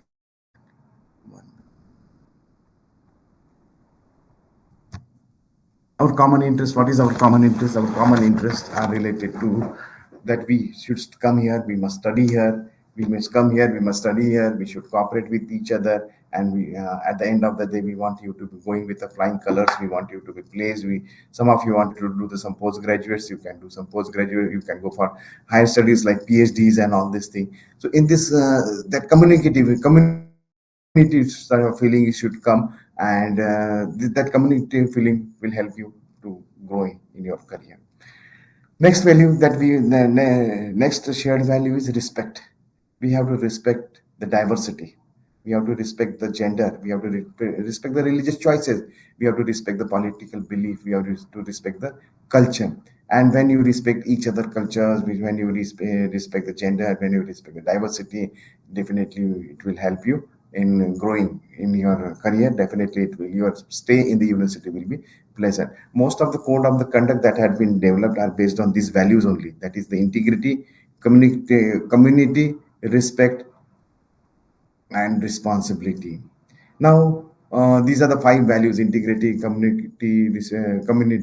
integrity, fairness, community, respect, and last one is the responsibility. Responsibility when you are not no longer an undergrad student, you are the graduate student. Excuse me, you are the graduate student, and we expect a sense of responsibility. We expect from you a sense of responsibility. Responsibility in terms of your behavior, in terms of your attitude, in terms of your accountability, because you are being a postgraduate student, you are more accountable rather than an undergraduate student. If some things are coming, some activities which are not decent activities are done by some undergrad students, then we can say, we can excuse them that since they are immature or they are little bit not, they don't understand the thing that much. But you are a postgraduate student, you are more accountable. You are yeah, you might be, your age might be 22, 23. You might have selected the prime minister of country. You might have voted and selected the prime minister of the country. We want the responsible behavior from your side. As you might be aware, my dear student, there is our campus is a drug-free campus, no alcohol.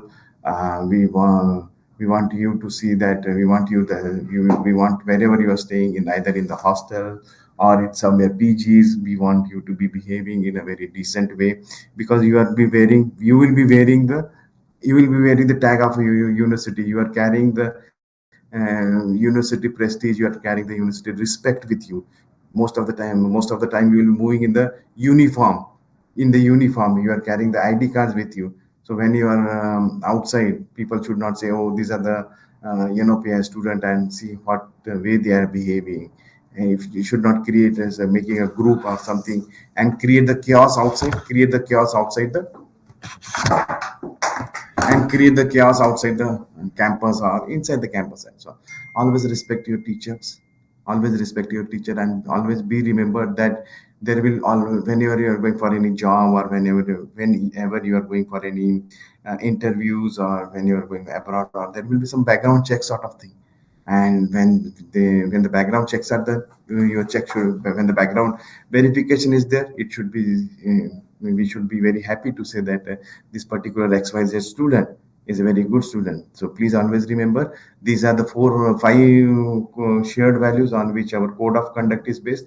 In the upcoming slides, what I will be discussing is based on this five shared values only. That is integrity, fairness, community, respect, responsibility. These are the five core values. These are the five shared values on we our most of the code of conduct had been developed. Now, if it could have been the interactive session, I could have asked you what is the meaning of the why there is a these are the rules are why these rules and the code of conducts are required. So basically, these rules and these codes of conducts are required so that there should not be any chaos. There should not be any chaos. There should not be disturbance in the day-to-day functioning of our academic activity. There should not be any disturbance created in your academic activity. So for this reason, we have some value, we have some code of conducts and rules. But I am being again, I am reiterating, being a postgraduate student, you need to be more responsible than the undergraduate student, because going ahead, we will like that you should get involved in more into the research side of activity. So you need to be present in the campus, and when you are the present in the campus, maybe sometime in the late night and all this thing, we are doing some research activity. We want you to involve undergrad students, we want you to involve our we want professors will like to involve you in their research activities. So you have to be very behaving in a very respect. Sometimes the labs will be given to you for to work in the daytime, in the night time. So you should come forward and take the responsibilities. I would like to share some of my experience with you, which is this code of conduct. So please allow me to share some of my experience. So my dear student, it is very important in life, which these are some of the things which I think that I should share with you. You might be aware, but even though I thought it would be share, I thought that I wanted to share with you. My dear student, first and very important thing is the time. You have to respect the time. If you are respecting the time, then only the time will respect you. If you are not respecting the time, time will never respect you, my dear student. Whenever as our morning our director sir was saying, he was present, but most of you are not present. Most of you are not present. He came at 10 o'clock, and I have to write the message in the telegram group that please be present, please join, and this is the this activity we will be telling you about these committees and all these things. So this is not fair. When the time is given, particular time is given, always try to be present on that time. I would like to share one of my story with my student, which happened when I was teaching to these undergrad students in one of the reputed university in Bangalore. There was one student by name Jatin. He always used to come late. He never used to come on time in the class. So whenever I used to ask him the reason, he used to say, "Sir, I'm this time bus was late or my bike puncture, this puncture, 100 reasons he used to say." Then one day I called him and I asked him, "My dear friend Jatin, can you meet me during break time?" He said, "Okay, sir, I will meet you." Then I called him to my cabin. I asked him, "Jatin, you are daily coming late. Why it is so?" So he was again giving the different sort of reason. Students are very good in finding out the reasons. Then I asked once few simple questions to him that, "Jatin, if you wanted to go, if I wanted to go for a movie with your girlfriend, will you go, if a movie is at 3 o'clock, will you go at 4 o'clock?" Jatin answer was no. Then I asked him whether you wanted to go for boarding a flight and your flight timing is at 5 o'clock, will you go at 6 o'clock? He said no. And I told him, Jatin, if you wanted to go for boarding a bus and your bus is at 6 o'clock, can you go at 7 o'clock? He said no. Then last question I asked him, Jatin, whether if your marriage is fixed on 20th October at 10 a.m., will you go on 29th October 11 a.m.? Your wife will run away, your would-be wife will run away. And this was that. After that, he was little bit responsible. He became little bit responsible. He started coming on time. So, my dear student, why I'm telling you, all this thing, you must respect the time. You must follow because of you, you should not create a disturbance for others. Because if suppose class is at 10 o'clock, you have to be there at 10 o'clock. If you are coming at 10:15, you are disturbing the whole class. For you are disturbing not only the whole class, you are disturbing a 120 student, 120 into 1 minute. You are disturbing 120 minutes. So please be on time. This is very my sincere request to all of you. Being a postgrad student, another very important thing I would like to tell you that you have to enter into the self-study mode at the earliest.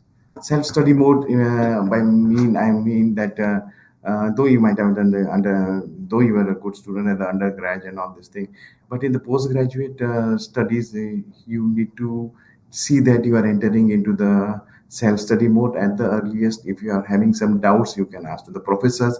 If you are feeling shy and if you are not, sometimes you may feel that why should I ask professor, then you can refer so many lectures that are available, so many lectures that are available on the website or on the YouTube. You must clarify your doubt. Don't carry forward your doubt to the next day or next. Don't carry forward your doubt to the next day or the next. Don't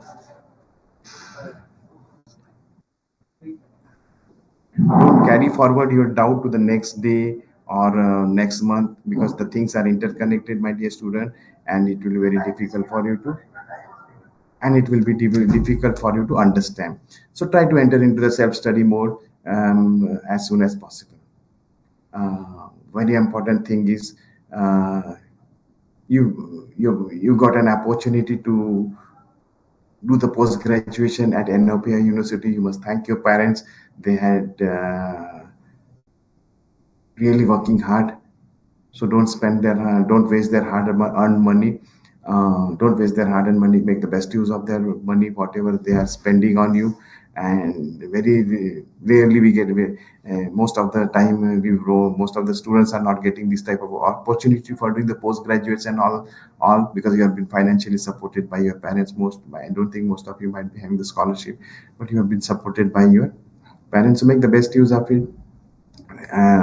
Somewhere I had read that the higher education enrollment rate is only 25% in India. So around 75% youth, what they are doing, these 75% youths are working in some metro construction site, they are working in some Zomato, Swiggy, and all this thing.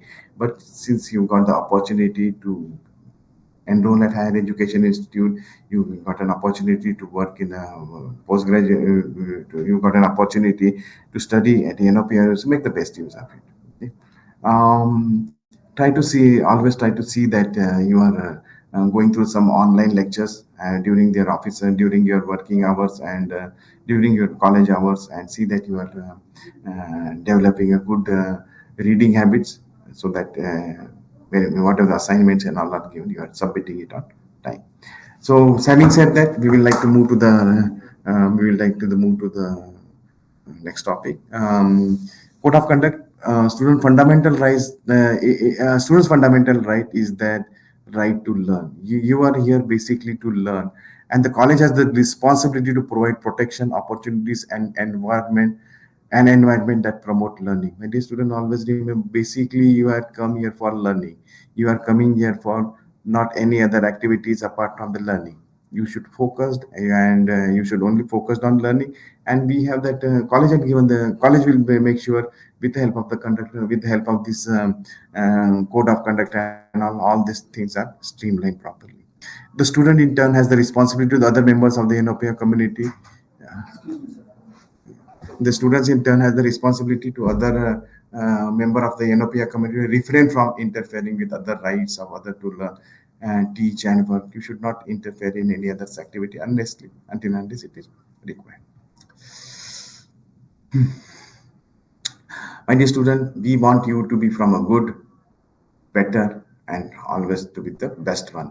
So NOPI University believes in providing the best quality education. We have the, as our director sir was saying, we have the experienced professors here, doing the right things, upholding the values of fairness and justice. These all what I will be discussing are derived from our core values. These are derived from our these are derived from our shared value, that is integrity, fairness, respect, community, and responsibility. These are the five values, and whatever I'll be discussing further, it is coming out of that only.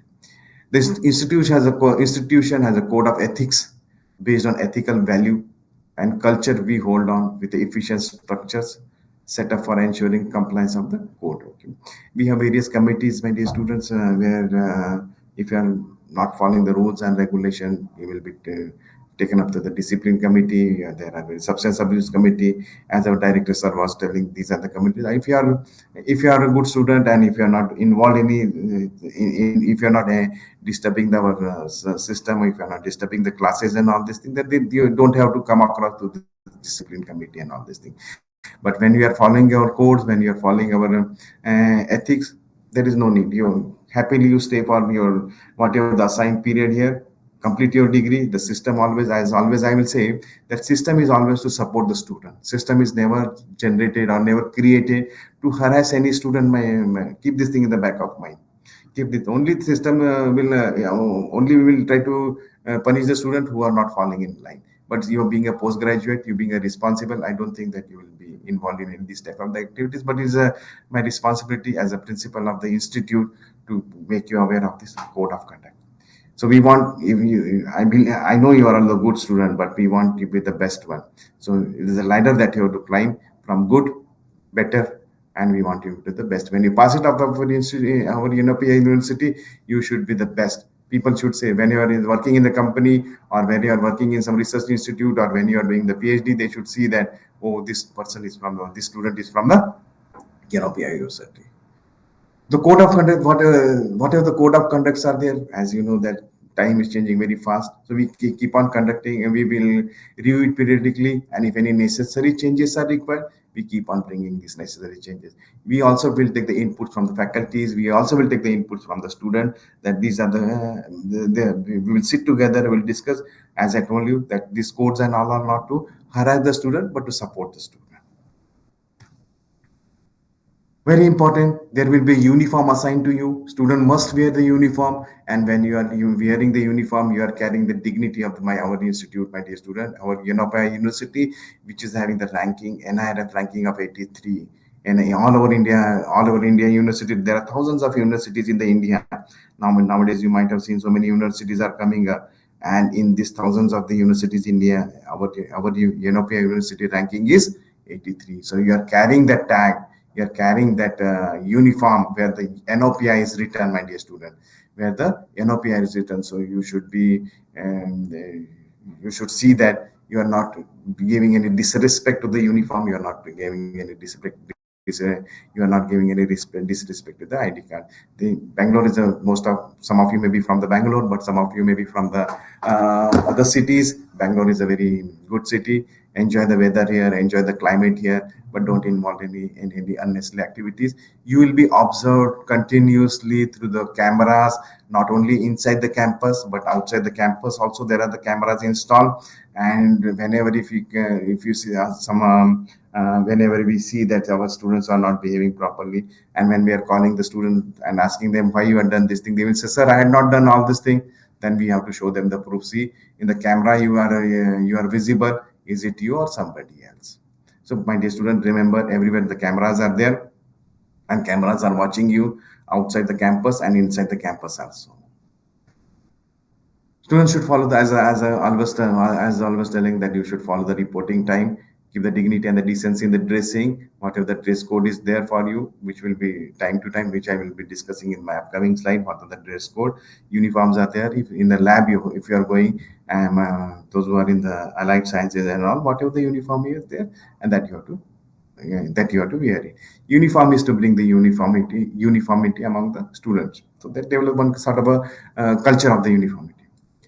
Staff member discipline committee shall have the power to deny admission to the students to the classes, office, labs, library. If we see some students are not wearing proper ID card, if they are not having a proper dress, we will not allow you in the class. There is no need for you to argue with the faculty member, because we, as I told you a number of times, we have very zero tolerance, my dear student. Remember this thing.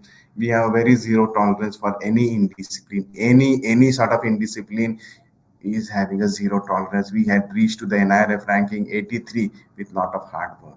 It is with a lot of a discipline, with a lot of the commitment, my dear student. And we don't want you, we don't want because of few student, when I'm addressing to you, not specific, because of some few anti-social or anti-time students, we don't want you to spoil our name of our university. So honestly, don't argue with the faculty. If you are not in proper attire, if you are not in proper dress code, they will ask you to leave. They will not be allowed in the camp. You will not be allowed in the classes only. So keep this thing in the back. It is mandatory for all the students to wear the ID card. Inside the campus, whenever you are there, we want you to wear the ID card always. Without the ID card, you may not get the entry into the campus. If there are certain, if you may have forgotten the ID card at home, fine. You can meet me. Honestly, don't argue with any security person, and don't argue with an with the faculty and all. You can politely tell them, sir, and today I forgot the ID card, and can I come to the class? So we will issue a temporary ID card for you. But without ID card, my dear student, we are not at all interested in the campus. So whenever it is demanded, you have to produce the ID card. It is for you. Whatever we are doing, it for your convenience only.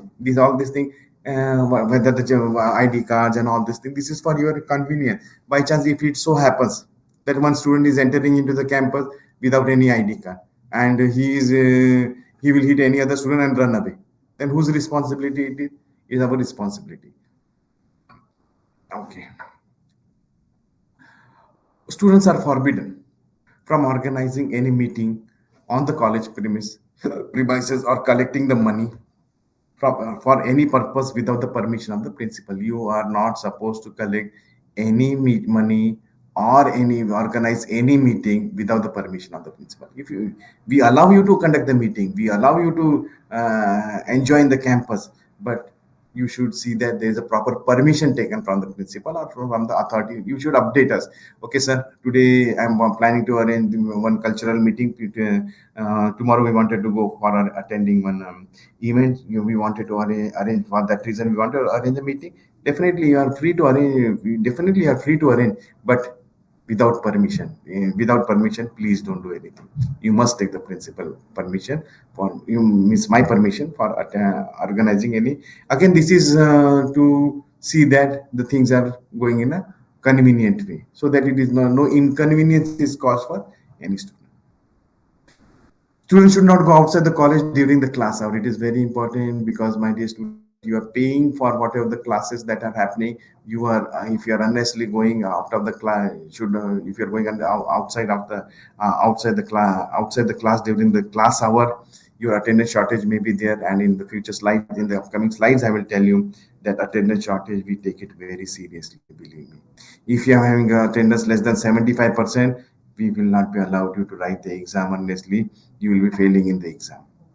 So in the event of unavoidable necessity, they should seek the, if some very important task is there, or you wanted to serve, I wanted to go outside, so you can contact your principal or head of the department, take the permission. Without taking the permission, you should not go out of the college. My dear student, one event, it so happened once I was working in one of the reputed university in the Bangalore. It so happened that police case and all this thing happened. And they asked me whether this student was there in the class or not. And they came and checked the attendance. Come and check the attendance, and the student was present in the class. Then police said, okay, he was present in the class, so he cannot be present. One person cannot be present at two places at a time. So he was relieved. Otherwise, it could have been a big problem for him. Otherwise, it could have been a big problem for him. He could have been taken into the jail and all this thing. So when you are there, when you are in the campus, we are taking the attendance and all. It is a proof that you are present in the campus. Okay. Next point is that the college has a zero tolerance, my dear student, towards the indisciplined behavior and substance abuse.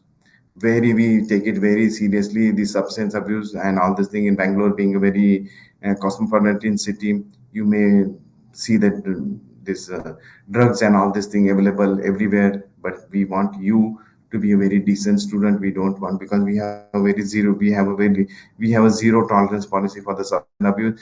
Directly, believe me, directly we will directly substance abuses cases. After going through the discipline committee, after going the substance abuse committee, we have a substance abuse committee and prevention of substance abuse committee. After going through the proper and all this thing, we do the checking and all this thing. And once you are find positive, you will be directly taken to the police station. You will be directly handed over to the police. So any sort of alcohol or any sort of indisciplined behavior, slurring words and all this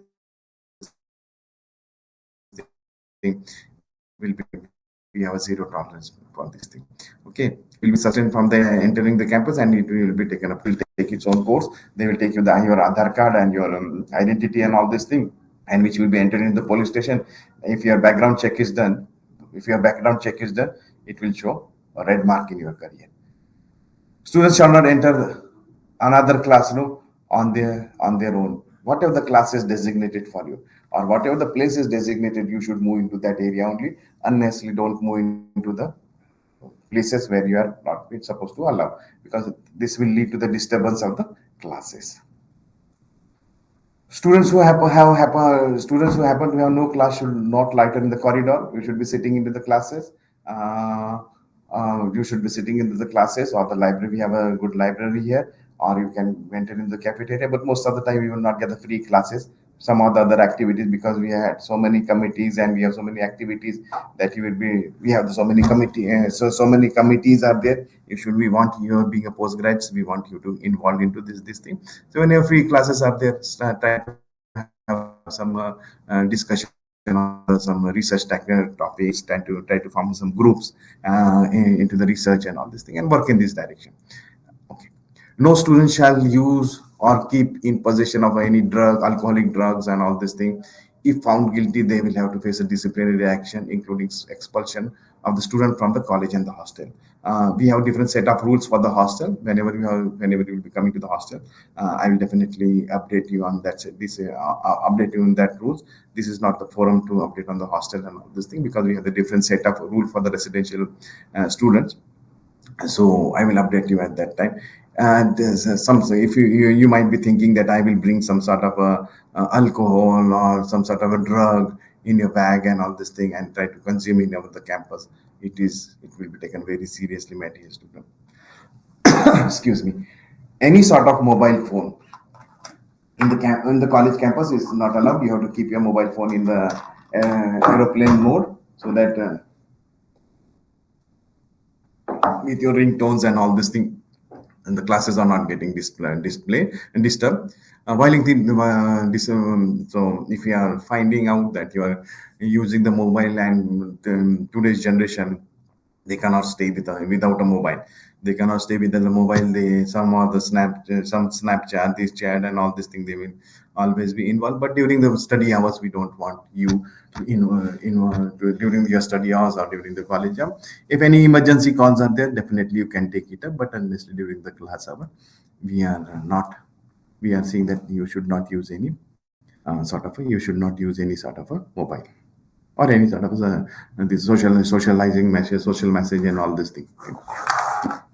About mobile phones, and I'm saying about the mobile phone, some more points I will like to add. Unnecessarily taking the photographs, anyway, it will come in for unnecessarily taking a photograph of any student or recording the video in the campus is strictly prohibited. Uploading any videos without our permission in Instagram, Snapchat, Facebook, it's strictly prohibited, my dear student. So don't get involved into this. We don't give us a chance to punish you. We want you to work here. We want you to study here, enjoy your stay here, and have a nice time here. Unless we don't give us a chance to punish you. Okay. A good conduct is always very important, my dear student. We will also see, apart from your studies, We will also see that how your behavior is there, because we have in our you might be aware, or in the down the line, and in academics might be telling you that we have a 50% CA 50-50 scheme, where 50% marks are given to the CIA and 50% marks are given for the end semester examination.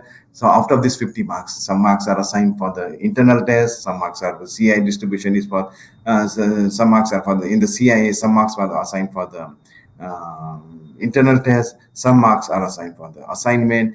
But I suggest our director sir had also said that some marks should be given for their good behavior also. So, my dear student, you keep this thing in the back of your mind, that we are observing you, our cameras are observing you, your behavior is, we are looking into your day-to-day behavior. Okay. Uh, so we will see that if any violation in your behavior is there, definitely will be punished. You may be put some fine, or you may be having some we may also rusticate you from the college if you are not behaving properly. Conduct certificate should be earned through good conduct of the student. The promotion and selection of the student for the various progression will be within the statutory disciplinary power of the principal, and no appeal shall be against. So once we think that you have to be behaving nicely, you will get a good conduct certificate. Not in the term of certificate is them, not in the terms of certificate. You may get a good marks. You may get a good other support we will also give. We want all of you to use this. We want all of you to be a good and earn your marks through good conduct apart from your studies. Another very important thing is, we are seeing that students are writing some words into the wall, or into the lift, or into the restroom, and all this thing. Please avoid all this thing. Please avoid all this thing. Recently, some of the students had written some thing onto the lift and all this thing, and we came to know that the lift is tough for the students. So don't indulge in this type of activity where people are forcing you to stop the facility itself. The facility is what has been generated, what has been created. It is to help you. But if you yourself sitting in the, we are in a Bharatiya city, sitting in the garden, if you are throwing the garbage there, and you are throwing some garbage there, and you are not clearing the stuff that you use it, it may create a problem for you itself. Next time they won't allow you in the lab, and they won't allow you in the garden or in the nearby facilities. So students should not disfigure the classroom, compound wall, compound wall, furniture, floor, roofs, and building in the college campus by posters or writing on them using ink, pen, and any other material. My dear student, we are using, you might be aware that ours is a very campus which is a smart campus sort of thing. We have smart classrooms where we have smart TVs and all. Sorry, excuse me, smart TVs and all these things, where little amount of the damage also may create a problem. So if we are seeing this type of the thing, then mass fines will be imposed on the student on the particular class. Okay, you should not violate. You should not go in this direction. No student shall bring in the college campus or hostel or any banner, flag, or as I told you, we are responsible. We are respecting diversity. You will see the student from very diverse communities and diverse religion and different part of the India coming here. We want you to be respecting the diversity. So honestly, don't try to impose your political belief, your religious belief, and force anybody into this thing. Sir मेरा lecture है on the court of for the PG students sir. उसके बाद मैं दीक्षा के लिए बुलाऊंगा, वो उसके लिए सर आगाज के लिए. Sorry. So no student shall bring into the campus or house the flag, board, notice, and pamphlet, or this type of the thing. If we found, because you had come, my dear student, you had come here for learning. So please put your efforts in learning. Please put your efforts in getting good marks. Please put your efforts in getting selected in the good companies, rather than doing all these banners and bringing the banners and imposing your religious belief on each other. Okay? Holding cutout flags, boards, flag, posts, and other things of a temporary or permanent nature shall not be erected, installed, or placed within the campus. Or if you wanted to do some this type of thing, you must take the permission from the college authorities. If you wanted to do some activities and all this thing, we definitely support it. But it should not be. It should be within our which should be within our limitations, with the limitations, not whatever you start and you think and you will do it. Students who are charged with a criminal offence and are under suspension shall not be allowed. And if you are, if you found that you are not, you are suspended from the college for certain reasons for not behaving properly, so during that time you are not allowed to enter the campus. Political activities and any function of the student architecture are strictly banned in the campus. We respect your religious diversity, and you know that we are the country with we are a country with diverse beliefs and with diverse religious beliefs and all these things, but this should not be promoted in the campus. Unofficial meetings, strike, demonstration, or coming together and creating a chaos, it's not possible. For this, I will only say that communicate. Try to communicate with me, try to communicate with the director, try to communicate with your professors, try to communicate with the class advisor. Communicate. Most of the time, your problems will solve if you are communicating. So any side of things are there, we'll sit together and solve the matter. Honestly, demonstrating or honestly creating the chaos and disturbing the classes, other classes, or disturbing the outside, creating a disturbance outside the campus, because we are located in a Bharati city, and there are lot many corporate offices are here. There are there are a lot many corporate offices here, so you should not involve in this type of the activity, so that others are not getting disturbed. First thing and the foremost thing is that you should keep in the back, because of me nobody should get disturbed. This is the thing you should carry in the back of me. Because of me nobody should get disturbed. If because of me nobody, if all of us follow that, because of me nobody should get disturbed, there is no need of this code of conduct and all this thing, my dear student. Because of you, if somebody is getting disturbed, then definitely the action will be taken.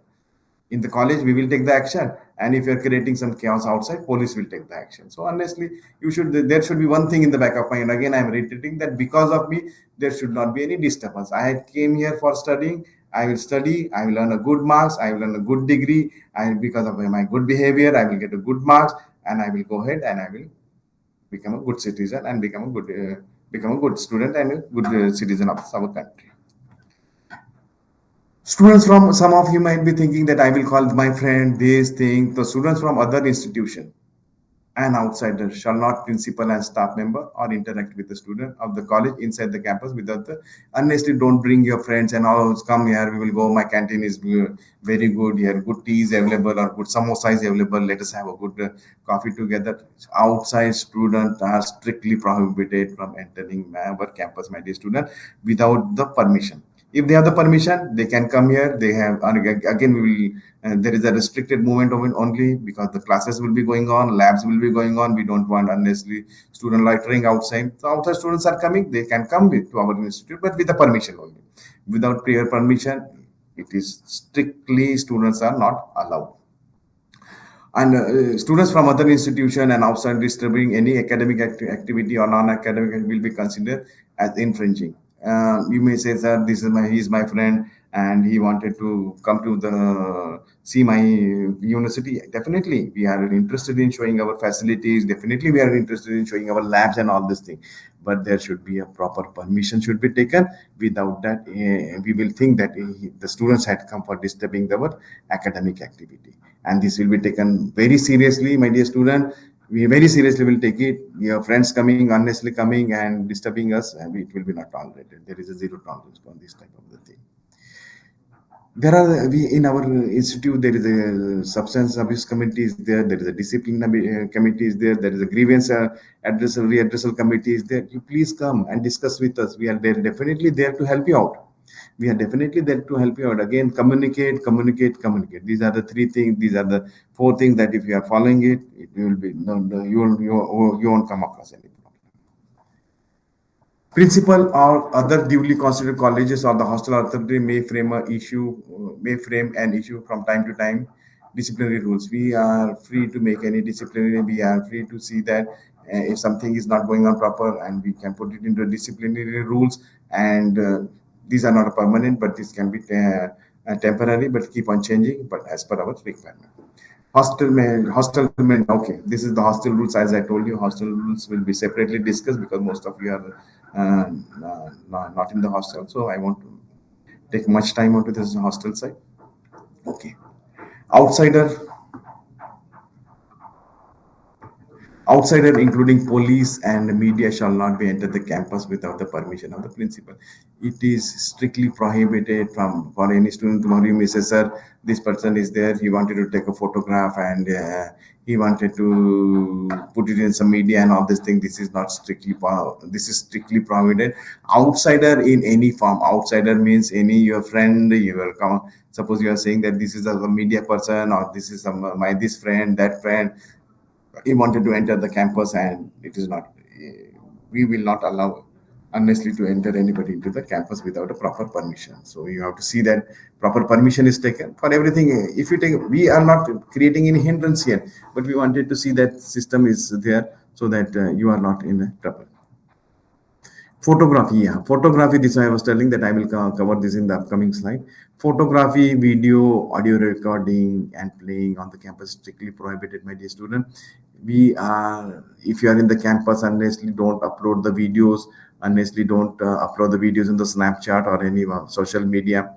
We will we don't want it to we don't want it to interfere with your personal life, but if it is harming the image of our university and it is creating a disturbance for some of the student because of the uploading some videos and all, definitely will take a strict action. So please refrain from uploading any videos, or please refrain uploading any photos in the social media, because it may create a lot of problem for you, because we can trace it out from where, who had uploaded, what had uploaded, and all this thing. So honestly, don't get too much. You can, if you wanted to put your photographs when you're outside going in the outing picnic and all, we are not worried about that.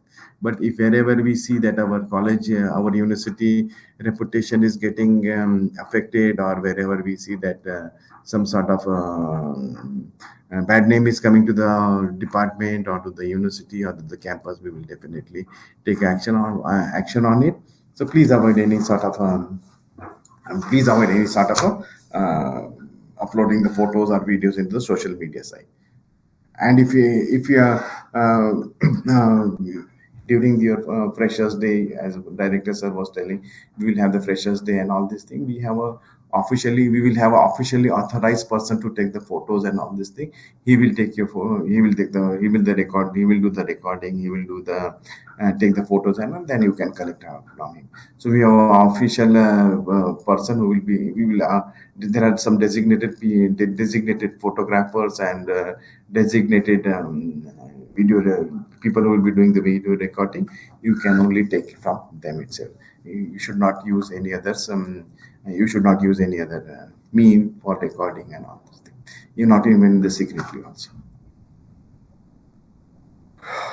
Okay. Ours is a totally ragging free campus. I should not iterate this again and again.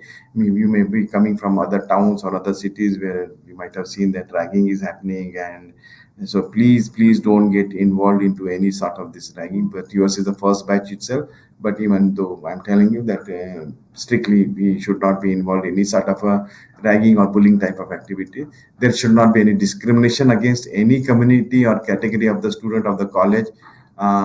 We should not point it out that this particular person belongs to this community, or this particular belong to the particular person belongs to this community or this religion. We are telling I am telling you that it will be taken very strictly, and it will strict action will be taken. As I told you again and again, there are our five five shared values, and again I'm reiterating it that that five shared values are you should follow it, and accordingly that only integrity is there, fairness is there, integrity, fairness, responsibility, respect, and community. On these five shared value, all these points have been developed, which I had already discussed with you. Okay. Student have to park their vehicle at the allotted places only. It is there are some designated places only where you have to park the vehicle, and we don't want you to do lot of stunning and the bike and the racing and all this thing. There during in the premises of the college, if you wanted to do it, you can do it at your own risk outside the campus and all. But we don't want you to do on this sort of thing during your college hour, my dear student, or during when you are going out of the college or coming inside the college. You must you must be wearing the proper helmet and all this thing. No, this triple pylon riding or four pylon riding, all it's not allowed. Properly follow the whatever the speed limit is given. You have to follow the speed limit. And if you are using this bikes and all this thing, to use the helmet. Without helmet, you will not allow inside the without the helmet. You will be not allowed at the parking place. So see that you are wearing, following the rules and regulation. My dear student, always remember, if you follow the rules and regulation in any place, whether it's our country, whether it's a university or wherever, whether it's any place you are going, if you are following the rules and regulation, you will be very safe and you will be very happy. You will be very safe and will be very happy. There is no need of conducting this. There is no need of following this. But for few people, it's not for all of you. But you should be aware. It's not. These rules are not for more. If you are good student, if you are following all the rules and regulation, there is no need of for this code of conduct and all this thing. But always remember, my dear student, there will be some one or two who are not following these rules and all this thing, who are not interested in following this rule, who are created to come, who had came to the campus only to create the chaos and all this thing for this type of the people. This type of the rules and regulations are there. Otherwise, why the rules and regulations are required, my dear student? You see, suppose you are the postgraduate student. You are the postgraduate student. I believe that you are more responsible. I believe that you are more responsible. You had completed your undergrad and you had came to the post graduation, and whatever grooming that might happen, it might have happened during your undergrad. But one or two maybe there, they are for one or two maybe there in your postgrad that they are not falling in line. They are not. So in that time, we will say that, my dear student, please take the TC, go home. Please don't disturb other student. And one thing has to be remembered, that when we are suspending you or when we are asking to leave the college because of your indecent behavior, because of some disciplinary action, you have to pay the 2 years free. I believe your postgrad course is for the 2 years. So you have to pay the 2 years fee. Then only will return all your originals and all these things. So because it will so happen that if you are getting admitted for the next 2 years, that seat will be remaining vacant. So please always remember, please do remember this thing. The security personnel, designated college staff are authorized to inspect the record of the vehicle entering the campus and register the detail in the gate register. So whenever security person is asking you that please some whether the vehicle is registered, whether the vehicle is not registered, or whether the vehicle number and all this thing, you should cooperate with him. Honestly, don't argue with him, with any of the security personnel. If you have any problem, please come to principal, please come to your class advisor, please come to your mentor, and we will try to sort it out. Honestly, don't argue with these people. Argue with any of, but anyhow, you are the student. There is no, you don't have that. You don't develop that habit of arguing with others. You came here to stay here to. You had came here to stay and to learn, do that thing and go home. Ragging is strictly prohibited, as I told you. Ragging is punishable offense, and you should not involve ragging in the sense not only the junior. If you are seeing some undergrad student, and if you honestly not no need of harassing anybody. Okay, now very important thing. On Wednesday, you should come in a blazer. This is the rule of our university, that all students has to come in blazer. If you have got the blazer, then fine, or not, then you have to collect the blazer. Friday, we want you to be always not all the into the uniform. So Friday is a smart casual day. You can, but in our campus, my dear student, remember, jeans, t-shirts, and jeggings are not permitted. So you see that you're not wearing all this torn jeans and this low collar jeans or low waist jeans and all these things, sleeveless and all these things. This because we it's an education institute, and you remember this education institute, we call it the temple of learning. And in any temple for whichever the religion you are following, in any temple or any which are the religious places you are going, is it possible that you are going in a very indecent clothes with a very revealing type of clothes and all? No, it's not. Then this is also our university is also temple for our, it's a temple of our education. We all come together, and we come together, we sit together, we learn together. And in this type of the environment, we don't want you to get involved into the various activities. So have a nice day. Nice days. Dressing habit is very important, my dear student. Always remember, when you are having a good dressed, we are having a good gentleman dressed and all this thing, you will be always be respected in the society, right? You will be always respected in the class. You will be always respecting when you are moving around.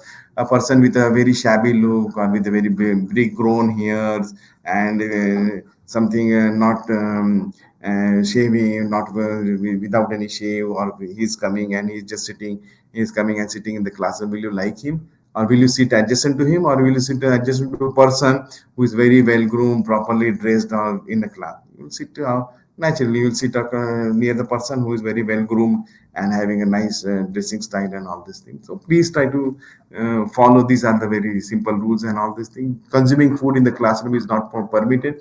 It might be ours are the very smart classrooms and all this thing. And We honestly, please don't have spoil the atmosphere of the class and all this thing. We have a designated place for lunch and all. Please consume the food there only. Either if you and during the break time, you can go to the hostel also, and after the PG also, and consume the food. But consuming the food in the classroom is strictly not permitted. We have the cafeteria where you can come in during the break time. You can have a food there, and you can go back to the class itself. Remember, most of the students are having the habit of not cleaning the table, or spilling some oil from some your tiffin boxes and all.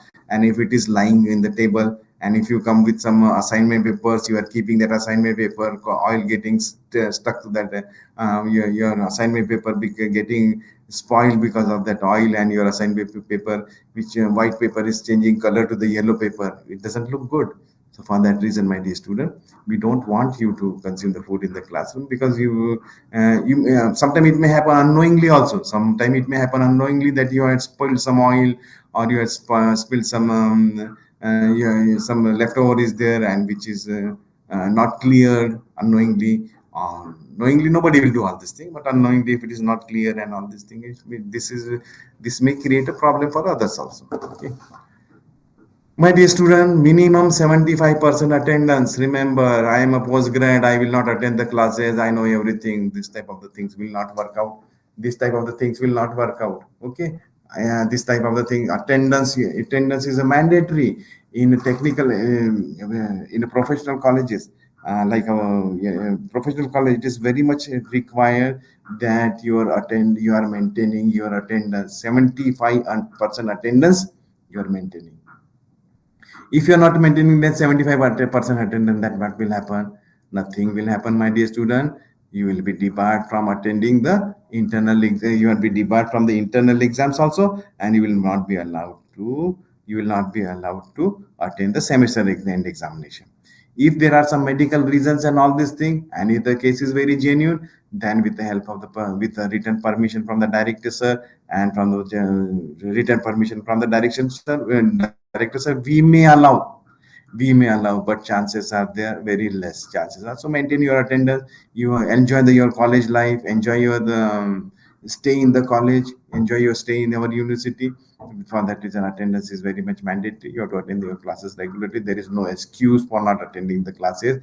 My dear student, always you remember one thing: you are studying in a private university. You are studying in a private university where you are paying for each and every lectures. When you are paying for each and every lecture, I will always give the example to my student that not attending the classes is like purchasing a movie ticket and not going for the movie.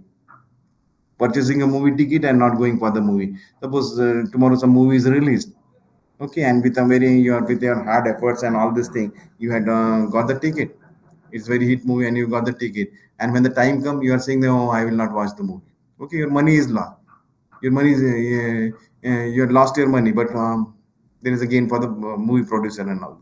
But remember one thing, that you are paying for this. Remember one thing, that you are paying for what you are studying. So make the best use of it. Make the best use of the money that you are spending. It's like that you are going to the restaurant, you are ordering the good food, and you are not interested in eating that food. Okay, you are not interested in eating that food, whatever you are ordering. So don't waste your money. Okay.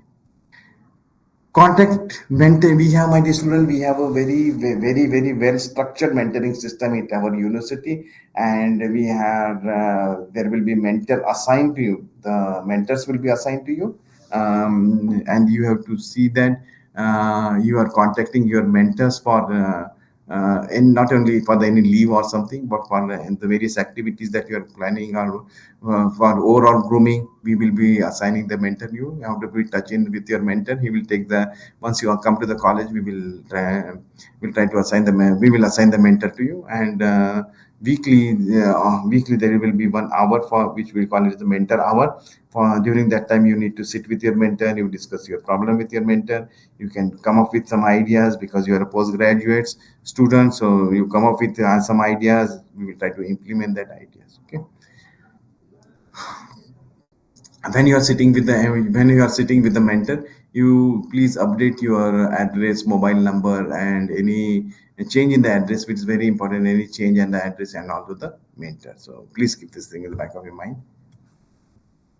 Now, what are the disruptive excuse me what are the disruptive behavior, my dear student? The disruptive behavior, what we call as a disruptive behavior. Disruptive behavior means where others are getting disrupted. Damaging to the, again, to sum up all the things, damaging to institutional property and the infrastructure. Disciplinary action will be taken, because this comes under the category of the disruptive behavior. Physical violence and using any abusive language. You are a decent student. We want you to behave very decently. Don't involve in any physical violence, and don't involve any abusive language, because as I told you, we are in the temple of learning. We should not involve in any sort of arguments. We should not involve in any sort of violence. What's the need of all this thing? When we are working together, when we are sitting together, when we are learning together, and when we are, most of the time, we are seeing each other face in the daytime most of the time, then why there is a need for all this thing? No, don't use it. This thing, no teasing, no sort of abusive language is highly intolerable. If you found it, if you by mistake also you found it, you will be, these are the things. If you are involved in this these are the disruptive behavior, and if you are involved into any of these things, immediate suspension is there, my dear student. Immediate, without any reasoning, immediate suspension is there. Okay, definitely we'll verify it and all this thing. We have the cameras, we have student proofs and all this thing. We will verify that an immediate suspension will be there. You will be sent back to your home. You will be depending on the case basis. Okay. Public display of the affection, my dear student, is very dangerous. Public display of the affection means what? You are sitting in the park with some girl, with your girlfriend, or girl sitting with their boyfriend, putting a hand over the shoulder. It's not allowed. My dear student, it is not allowed, because you are wearing the Yenopaya University uniform. You are wearing the Yenopaya University uniform, and when you are in the uniform, you should not do all this type of the thing. Okay, you are the display of the affection in the public places is not good also. Okay, so please avoid all this thing. We are very serious about disrespectful attitude towards faculty and the supporting staff. You should always remember that in our culture, teachers are given the highest among the highest respect. In fact, there is one proverb, there is one sloka also. Guru Deva Bhava, Matru Deva Bhava, Pitru Deva Bhava, Matru Deva Bhava, and Guru Deva. We had given the respect to our professors or to the teacher like a god. No other country or no other part of the world had given that much respect to the professor. So that much professor we give, that much respect we give to the professor. So always remember that you are talking with respectfully to the professor and to the faculty. Whenever director sir or I am moving, please please make the way for them. Please see, whenever we are coming to the class, please stand up. All these things are there, which you might be aware, but sometimes it's very much required for It is very much required for the undergrad student, but probably you are in the postgrad. So I should not tell all this thing because you might be aware of this thing. Cyber crime and theft. Cyber crime and the theft, honestly, hacking into some computer is lying in the classroom. We are using the laptops, as I told you. We ours are the smart classroom. We are connecting it to the TV and all this thing. So honestly, don't try to use others' laptop. Don't fiddle with others' laptop. Whatever work had been you have to do, you have to do it in your laptop. Sometimes you might seen that other laptops are open. Some other laptops are open. Don't unnecessarily go to their Gmail ID and type some unnecessary things and all this thing. Theft and all. If you see something lying around, and you please let us know. We have the lost and found department here. You can give that particular things or whatever what you find lying here and then unattended. Please hand it over to the security. Please hand it over to the security. Will take care of it. Don't take unnecessarily. Don't take it unnecessarily in your hand. It will be very. If reported, it will be very difficult for you. It will be very difficult for because we have you will be observed in the camera. Possessions of any weapons. There is, my dear student, any sort of weapon you should not possess with you. See that you are not carrying any sort of sharp weapons and all this thing in the college. Teasing anyone with the intention of humiliating. Don't tease anyone, my dear student, with the intention of humiliating others and all this thing, or physical harm and this thing. So these are the few things we would like to do. College authorities reserve the right to amend, repeal, or modify any of the above rules. Whatever the rules I discussed it can be amend, it can be repeal, or it can be modified, which will definitely convey to you from the time to time basis, my dear student. So keep this thing in the back of your mind always that rules are made to change only. So here I am done with my presentation on the code of conduct. I will like to have a few words related to you because we are. I am Dr. Vaibhav, and I had been assigned along with me Dr. Sujay. He is our academic advisor. He will also be looking into the agas, which we will be doing at the end of your session. So, my dear student, please, my request to you. One second. So make the note of the points which I am telling you, which will be requiring for our Agas purpose. So give me 1 minute. Give me a second. Okay. So for Agas and all this thing, just hold on a minute.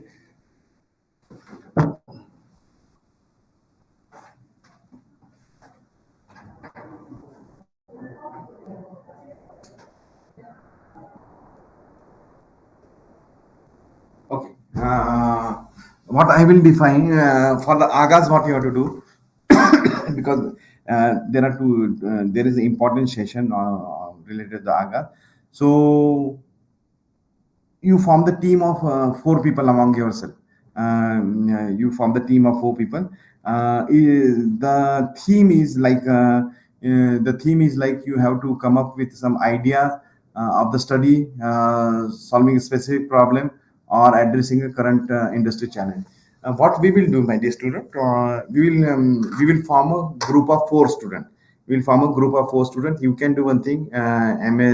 Allied science students can form a group with their team. MSc food technology student can form a group among themselves. Four students in one group. I don't want more than four students. Four students in one group. Excuse me. Four students in one group, and this is very mandatory because at the end of this Diksharambh and during the concluding session of the Diksharam, we will like to see that you are coming with some of the idea. So form the group of four. Okay, from the group of four, the MSc Food Technology, there are around 50 students. So form the group of four. This our Allied Science, Health Science from the group of four, and our MSc Computer Science. They will also form the group of four. Now, what you have to do, you have to identify any problem. Make a note of this thing. You have to identify any specific problem or any challenge or any industry challenge or something related to your field. We want what you have to do. You have to identify any one specific problem or a industry challenge in your field only. In your field only, like MSc Food Technology, they have to find it on their field. MSc Computer Science, they have to find it one problem in their field, specific problem in their field. And similarly, allied health science, they will form the problem in their field. Okay. Now, what this you have to do it today itself. This you have to group forming and identifying the problem. You have to do it today itself. Now, after that, what you have to do? You have to set uh, after defining this problem, you give some title to this problem. Okay. After that, in these 3-4 days, probably we have the session of Deeksharambh. Let me check when is the Deeksharambh session. When is that your session is on? Agaz is starting on. 1 second. 1 second, give me a minute. When is Agaz starting? Give me a minute. I'll find it out. Got it.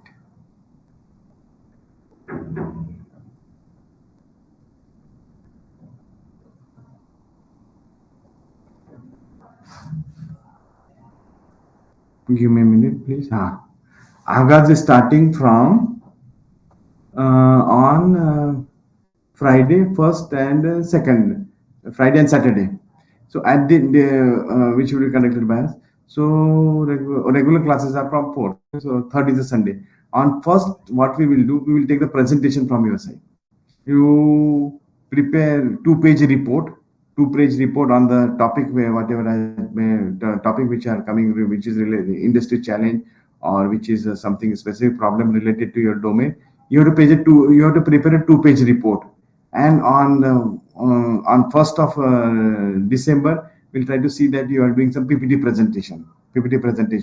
So we will select the 5 best ideas of topic. The 5 best ideas, and the 5 best ideas will be rewarded. 5 best ideas will be, that means 5 groups, 5 or we will see 5 or 10 group. We'll try to see that we'll try to see whether it is 5 or 10. It is not restricted. If all the 50 ideas are good or all the ideas are good, we will definitely take all the idea. But we'll try to see that we will some sort of a sorting. We'll do some sort of a sorting, and then these ideas need to be presented. And we will see that when you are presenting this idea, what is the methodology. This type of things we are doing because you are a postgraduate student. We wanted to see that some of the ideas coming from you, which can benefit to the society, which can be beneficial for the society, which can be industry challenge, where we can approach to some industries so that they can fund your ideas, they can support your ideas, and if it is an idea which is useful for the societal, we can get the funding from our institute also, so that it is implemented. So I want this type of things to happen. I want this to happen in on first and second of this thing. So my dear student, you can, I'm sharing, you can, I am in this both the teams. I am in that Telegram group. You can take my number from the Astha. You can take my number from Astha. So those who are into the allied science, they submit all this. I first tomorrow try to submit the idea or something, and I will request that MSc Food Technology students should submit their ideas to Shilpa Madam. And Shilpa Madam number will give it to you, and her email ID will be given to you. MSc Allied Science, they have to submit all these ideas to Astha Madam, and for Computer Science, you can submit it to me. I will be there for. You can submit it to me. You can know. I will give my email IDs and all this thing very shortly. So this type of the activities. Excuse me.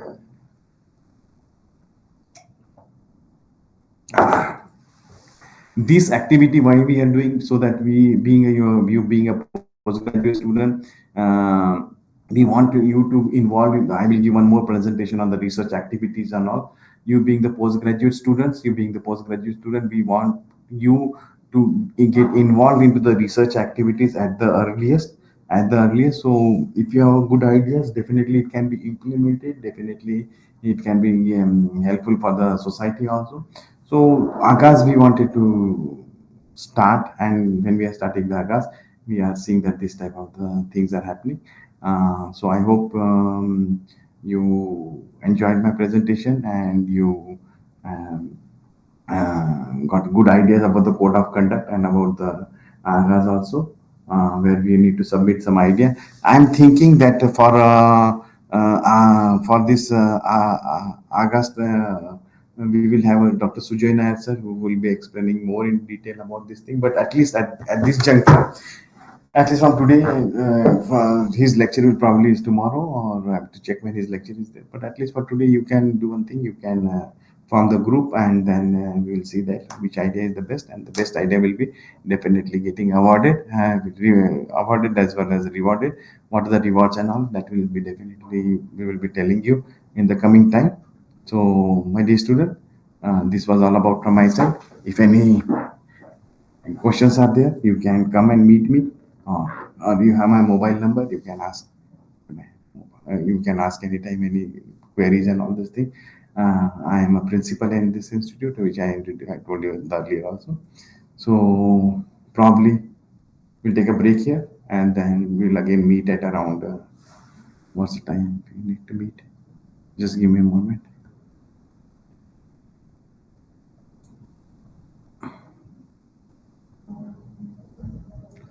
We'll meet at around 2 o'clock, 2:30 probably, 2:30. There will be a session by Dr. Sunita, Dean School of Allied Health Science, and Dr. Sharina, Vice Principal. So all the best, my dear student. I enjoy your stay at Yenopia University. I would like to see that you are coming with some good ideas, good patents, good research papers, and that is my main aim to see that my main aim for the postgraduate students. We will be assigning some tasks to you.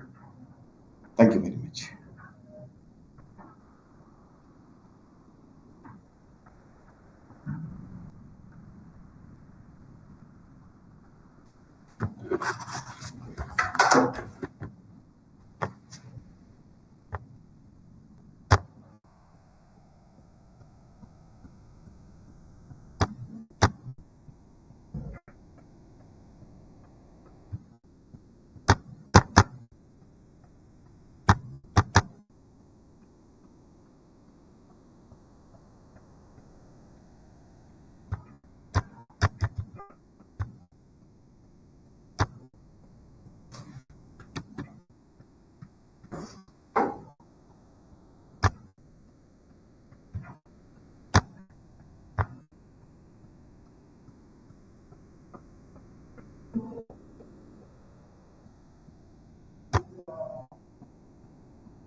Good afternoon, my dear students.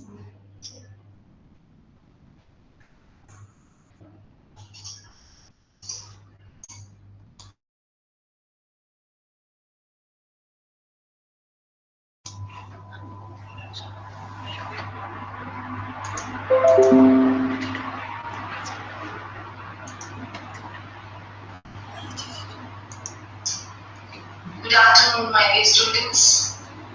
Yeah, I'm Dr. Sharina, the Vice Principal Dean, Faculty of Commerce and Management in Opuya, deemed to be university, here to present to you all on academic journey at Yiascm. As you are into a PG semester induction program, let me take you all to the academic journey. First of all, I would like to congratulate each and everyone joining in Opuya, deemed to be university, a NAC A plus accredited university, very well established and very esteemed, having reputed certain many more reputations, and doing well in research areas, teaching, learning, and have placed many students. So you are at the right place,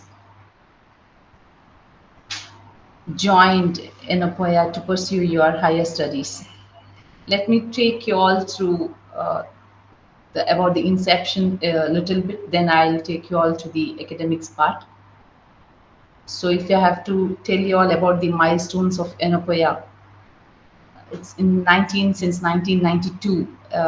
It has come as Enopoya has been established with bringing out Enopoya Dental College, and then moving on to Enopoya Medical College in 1999, and in 2002 Enopoya Nursing College, in 2003 Enopoya Physiotherapy College, and then we have got the status of deemed to be university in the year 2008. And in 2009, we have various centers, councils, under the university. And in 2017, in Apoya Pharmacy College and Research Center. And 2017, in Apoya Institute of Art, Science, Commerce and Management, where you have all joined the institute. And 2018, in Apoya Ayurveda Medical College and Hospital. And then in Apoya Homeopathic Medical College and Hospital, and in 2020 in Apoya Naturopathy and Yogic Science College and Hospital, and in 2020 in Apoya Institute of Allied Health Sciences. So this is about the Apoya deemed to be university. We are about 2 decades. We are performing well in education areas.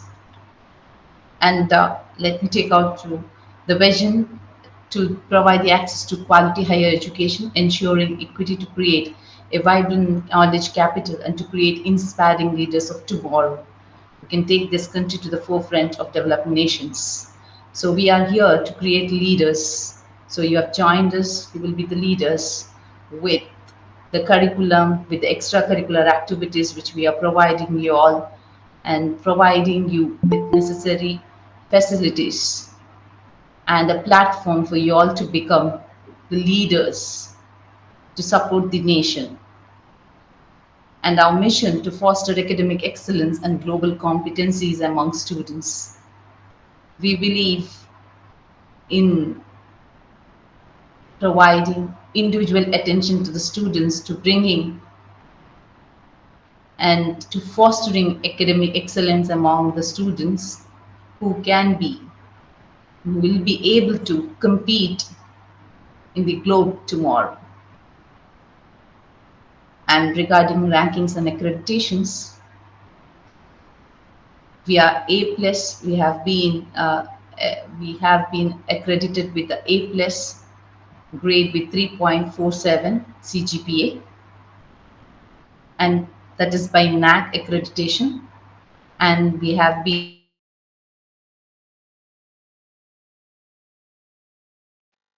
which has been published by the Ministry of Education Government of India in the year 2023.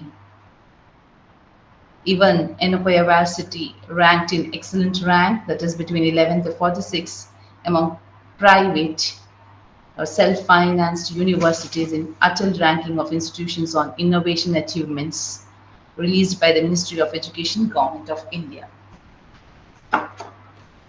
Let me take you all to your academic aspects.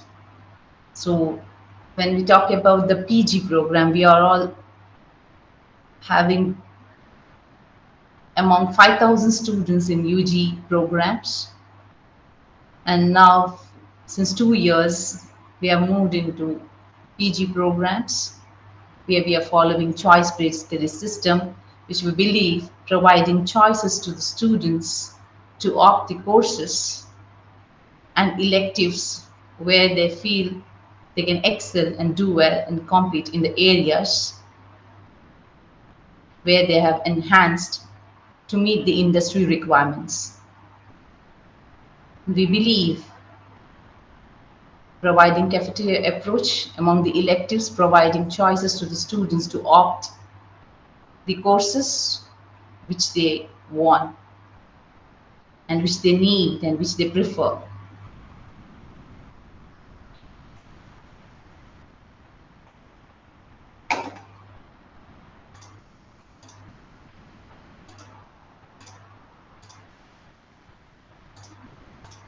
And the choice-based credit system again provides opportunities for the students to opt the courses based on their interest and preferences. And it also provides opportunities to learn at the student's pace. We do provide support and courses for the students to learn at their pace. And if the students are interested to complete the courses in addition to what they are regularly learning, the opportunity is also given to the students. And our courses are focused on enhancing the skills of the students in addition to the knowledge of the students. And it improves job opportunities. The students who undergo the courses under Yiascm Bengaluru Deeksharambh University create scope to compete in the industry tomorrow.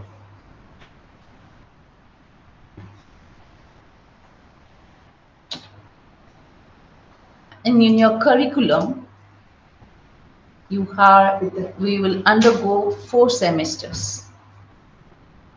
First semester, second semester, third semester, and fourth semester. A minimum 90 credits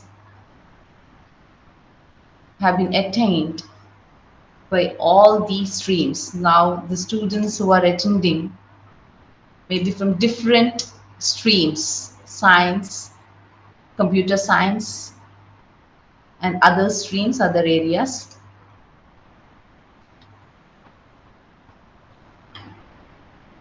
You will be learning core courses in your entire curriculum. You will be learning core courses which mainly focus on your program. The core courses, the curriculum is designed in such a way that your curriculum includes core courses and discipline-specific courses. Where it is related to your discipline, your specialization, we are including the courses related to your major aspects, major courses, your programs,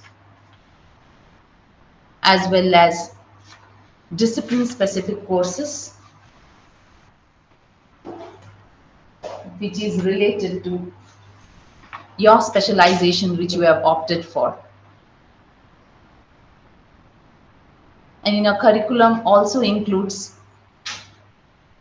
multidisciplinary electives too, which is otherwise called as open electives.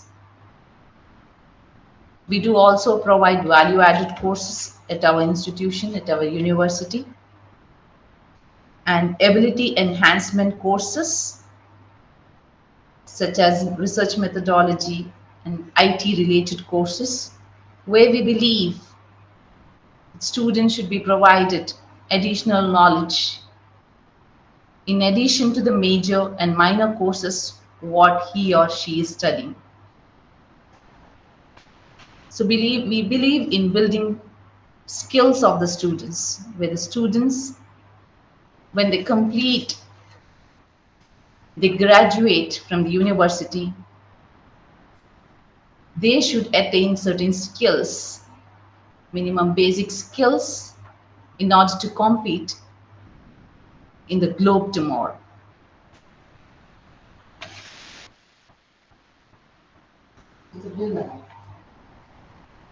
And continuous internal assessment, if I have to talk about the assessment pattern.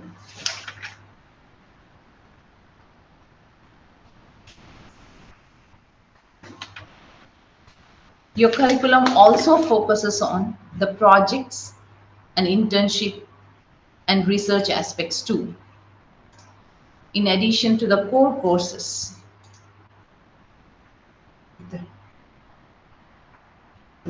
We are also providing the students to do the projects in the area of their specialization,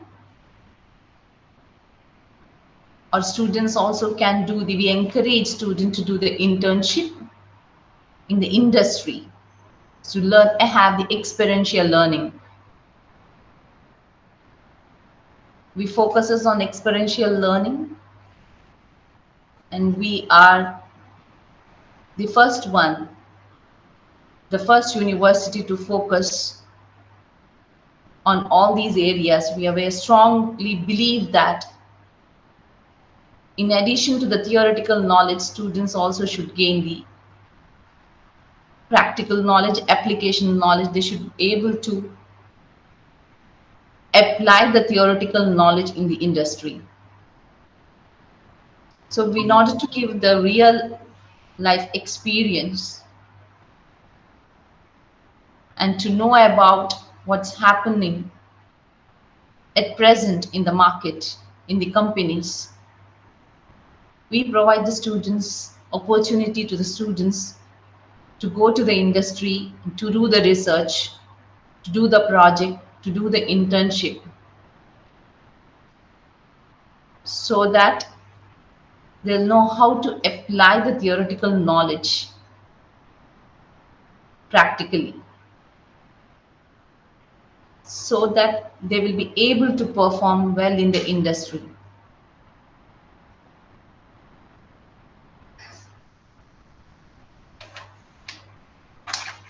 And we also focuses on our assessment pattern.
Our assessment, we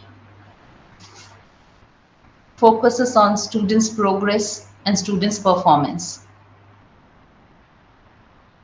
and students' experience. continuous intern, we focuses on, we stresses on, we strongly brought in the continuous internal assessment in our curriculum, and it may vary from program to program, but maximum we focusing on 50% continuous internal assessment as well as 50% semester and examination, where again 50% will be breakdown into several parameters, different parameters, where students have to attend the classes regularly and perform the tasks. That is how we assess the student. It's not only one time written examination of internal assessment. It's not only the written examination we are evaluating, assessing the student out of 50 marks based on various parameters. The performing the practicals, performance in the class, and presentations, assignments, group discussions with various parameters. So where the students students have to regularly attend the class and perform the task in order to score well out of the 50 percentage of marks. And semester end examination, where again 50% is given, and it varies like 60-42 in few of the cases, but maximum we follow 50%. And we, as I said, we also focuses on internship and research, where students will be guided on their research projects, and also students will be given opportunity to perform in the industry as an intern.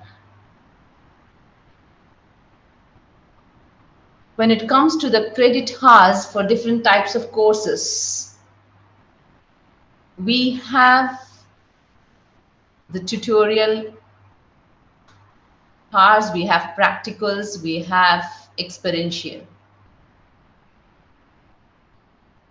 where the credit distribution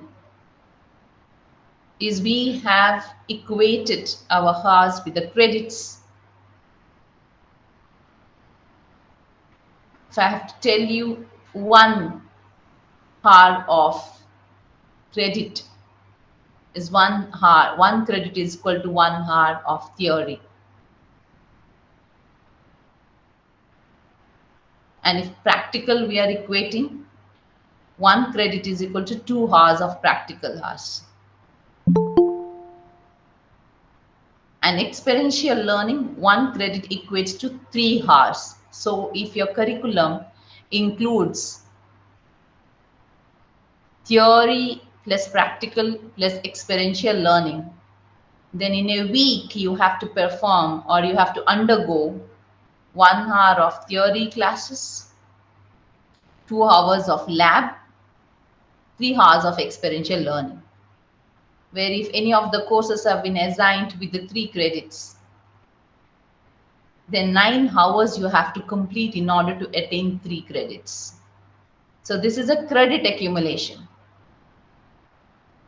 You need to attend the lectures, you need to do the practicals, and you need to do the experiential learning in order to attain the credits in a semester. And it varies from course to course. As for core courses, discipline-specific courses, and ability enhancement courses.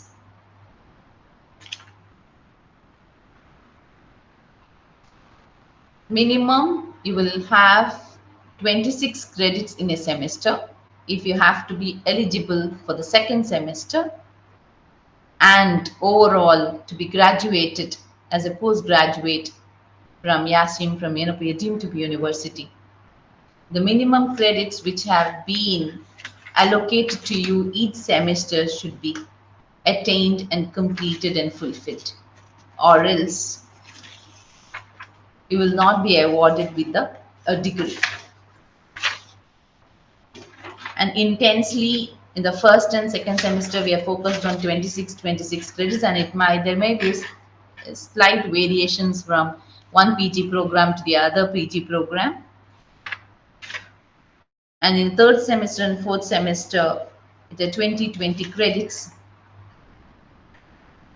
where at least minimum 90 credits a student will in our curriculum will have to attain. So we have more than 90 credits.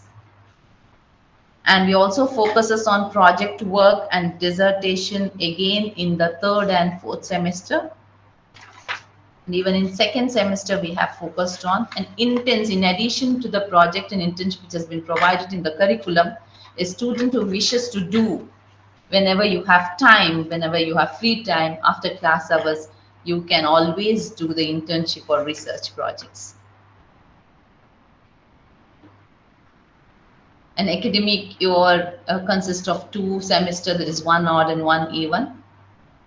Altogether, 2 academic years you have to undergo in order to complete or to be graduated from a deemed to be university. And we follow the choice-based credit system, which include core courses, elective courses, and soft skill courses.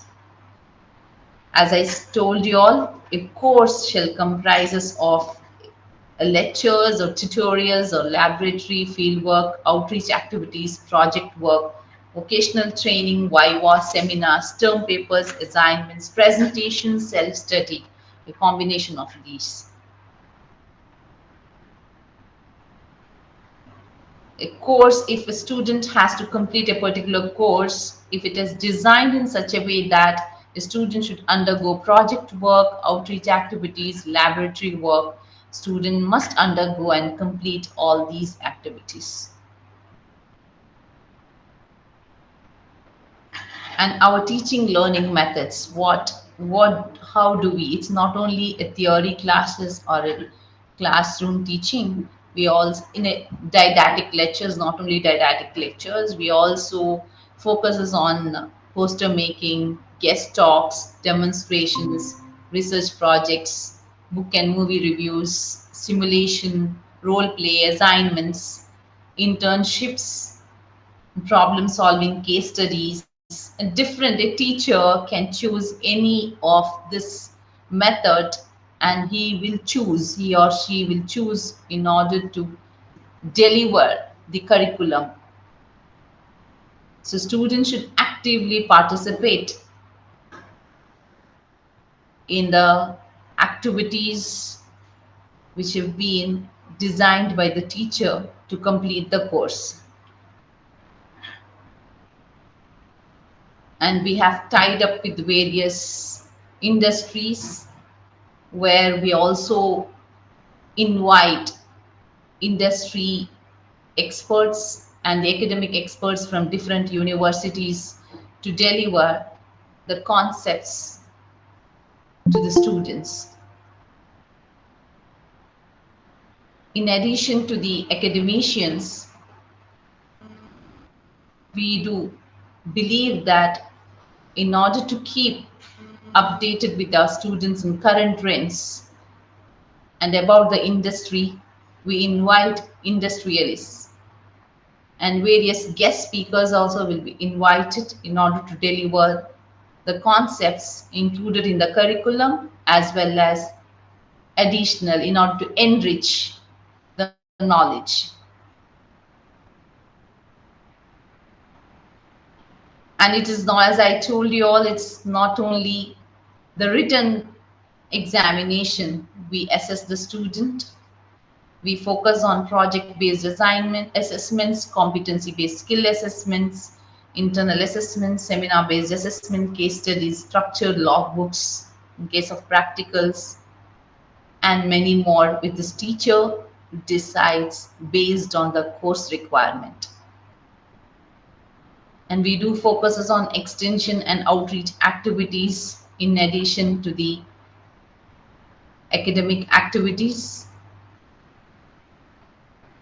We do encourage students to visit the industries and to perform community engagement activities. These are the activities, and we have various clubs where the students can join.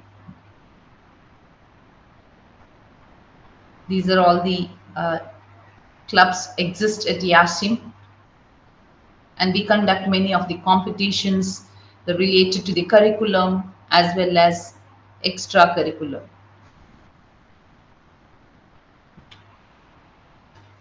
In faculty development programs, it's the teaching at Yiascm and Enapoya deemed to be university undergoes many faculty development programs and training sessions to keep updated themselves about the current trends in order to deliver the same to the students.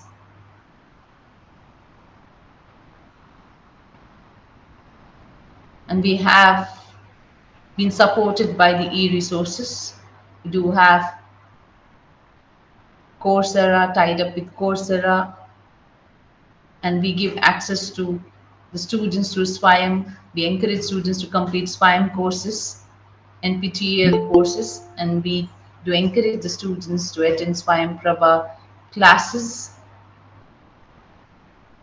And we do have the learning management system to engage where a student will have to log in and the faculty will have to log in order to provide the materials, data to the students. Students have to log in to access the materials in advance before the class commencement of the classes. Students have to go through the syllabus, the information, the data, the notes, the presentations through Engage platform where they will students can update themselves and can attend the classes. This is about the assessment pattern, which I've already explained to you all. In order to assess the student in the continuous internal assessment, it is out of 50 percentage which we have here clearly mentioned continuous internal examination and the semester end examination, where continuous internal assessment we include, in addition to written examination, a student may undergo any of these or some of these parameters rubrics. The teacher may select from among these parameters some of these parameters to assess the students. The student, in order to attend or perform these parameters, students should regularly attend the classes from the day one. So its teacher will assess the student these parameters from the day one as well as their class performance. So continuous internal assessment is a mixture of written examination, class performance, as well as performance in these parameters. Even the computer science students or other science students who are performing practicals, their practicals may be split into 10 sessions, 10 practical sessions, where the student will be again assessed on these 10 practicals. If any of the students remain absent for any of one of the practical, he will lose the marks there. While assessing, the student is absent, then he will not be included for that assessment. So make sure that you regularly attend the classes, perform all the assignments, activities, parameters, perform well, which has been designed to you all by your teacher, course mentor, course advisor. And we at Yiascm, we have NSS, Youth Red Cross, Rotary Club, Journal Club, Sports Club, and Investors Club, where the students who wishes to join any of these can join and perform in these areas where it will be considered as community engagement activities. And your students have to focus on their research activities too. Being a PG student, the student should join the research areas, that is a journal club, where student can choose any of the topic under the mentorship of any of the faculty members and can start their research work in order to publish in the reputed journals, which will guide them to do the research PhD in future. All the students have to go through their curriculum and assess yourself where I can do the internship, where I can do the project, where I can do the research. In each subjects, in each courses, you can do the research, you can do the internship, you can do the research projects. You have to assess and you have to take a keen interest in involving yourself in the experiential learning. You have to take initiative, even if it is not designed in a particular courses. For example, in certain programs for MCA, MSc, computer science, you have 7 courses in the first semester. Courses is nothing but the subjects. A student can identify the company, write a request letter to your teacher, to your mentor, in order to undergo the internship in the company related to that particular area, be after the class hours. So it's a credit to the student. You need to take a keen interest in doing the research, in doing the research project, in doing the internship. In as much as possible, you need to involve yourself in all these activities, because whatever theoretical aspects you are learning, you need to apply it in the industry. Application of knowledge should be there.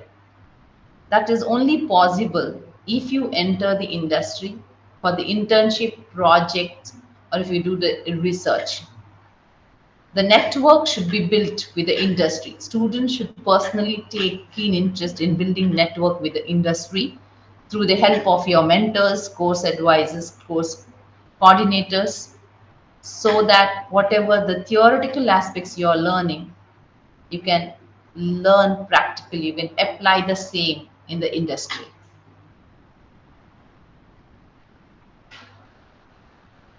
You need to focus on experiential learning too. Day to day classes, theoretical aspects can be explored through the experiential learning, which is very much important. When it comes to your continuous internal assessment, you can always present it to the teacher what extra aspects you have done in addition to the theoretical aspects and the curriculum, what you have learned and the activities which you have performed.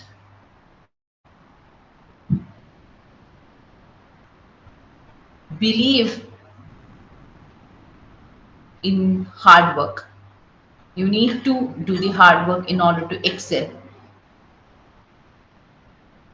And you know, it is the market, it is very competitive. Thousands of students come out of the post graduation. But how different you are, that is a question mark which you have in front of you.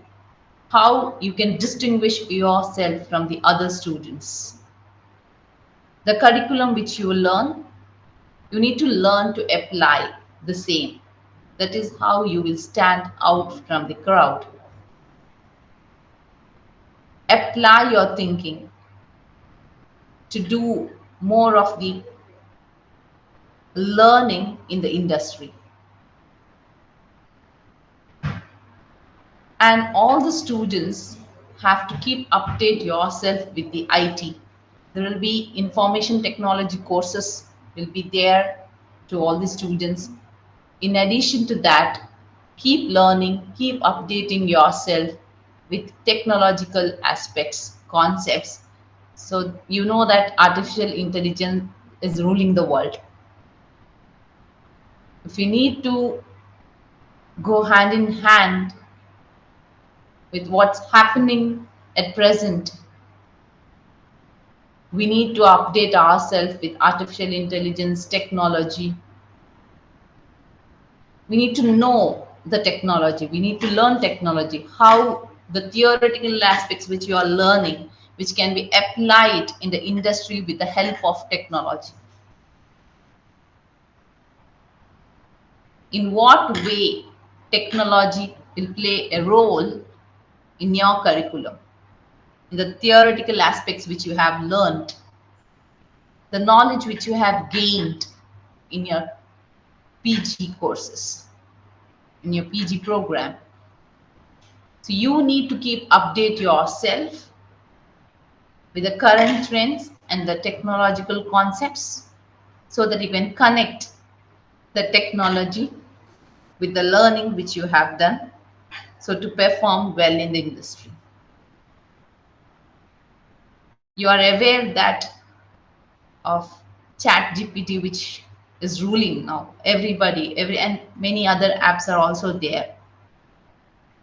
So unless we update ourselves, we need not depend on the chat gpt. We need to learn how it is happening, how we can connect that certain apps into our theoretical aspects rather than solely depending on chat gpt for the things. You give some input, it gives some output, but to what extent we can rely on such inputs? So if you need to be a master, you need to learn the technology, you need to update yourself, how the theoretical aspects, the knowledge which you are gaining at the institute through the curriculum, how you can connect it to IT, and you can bring it the informative output so that you can perform well in the industry.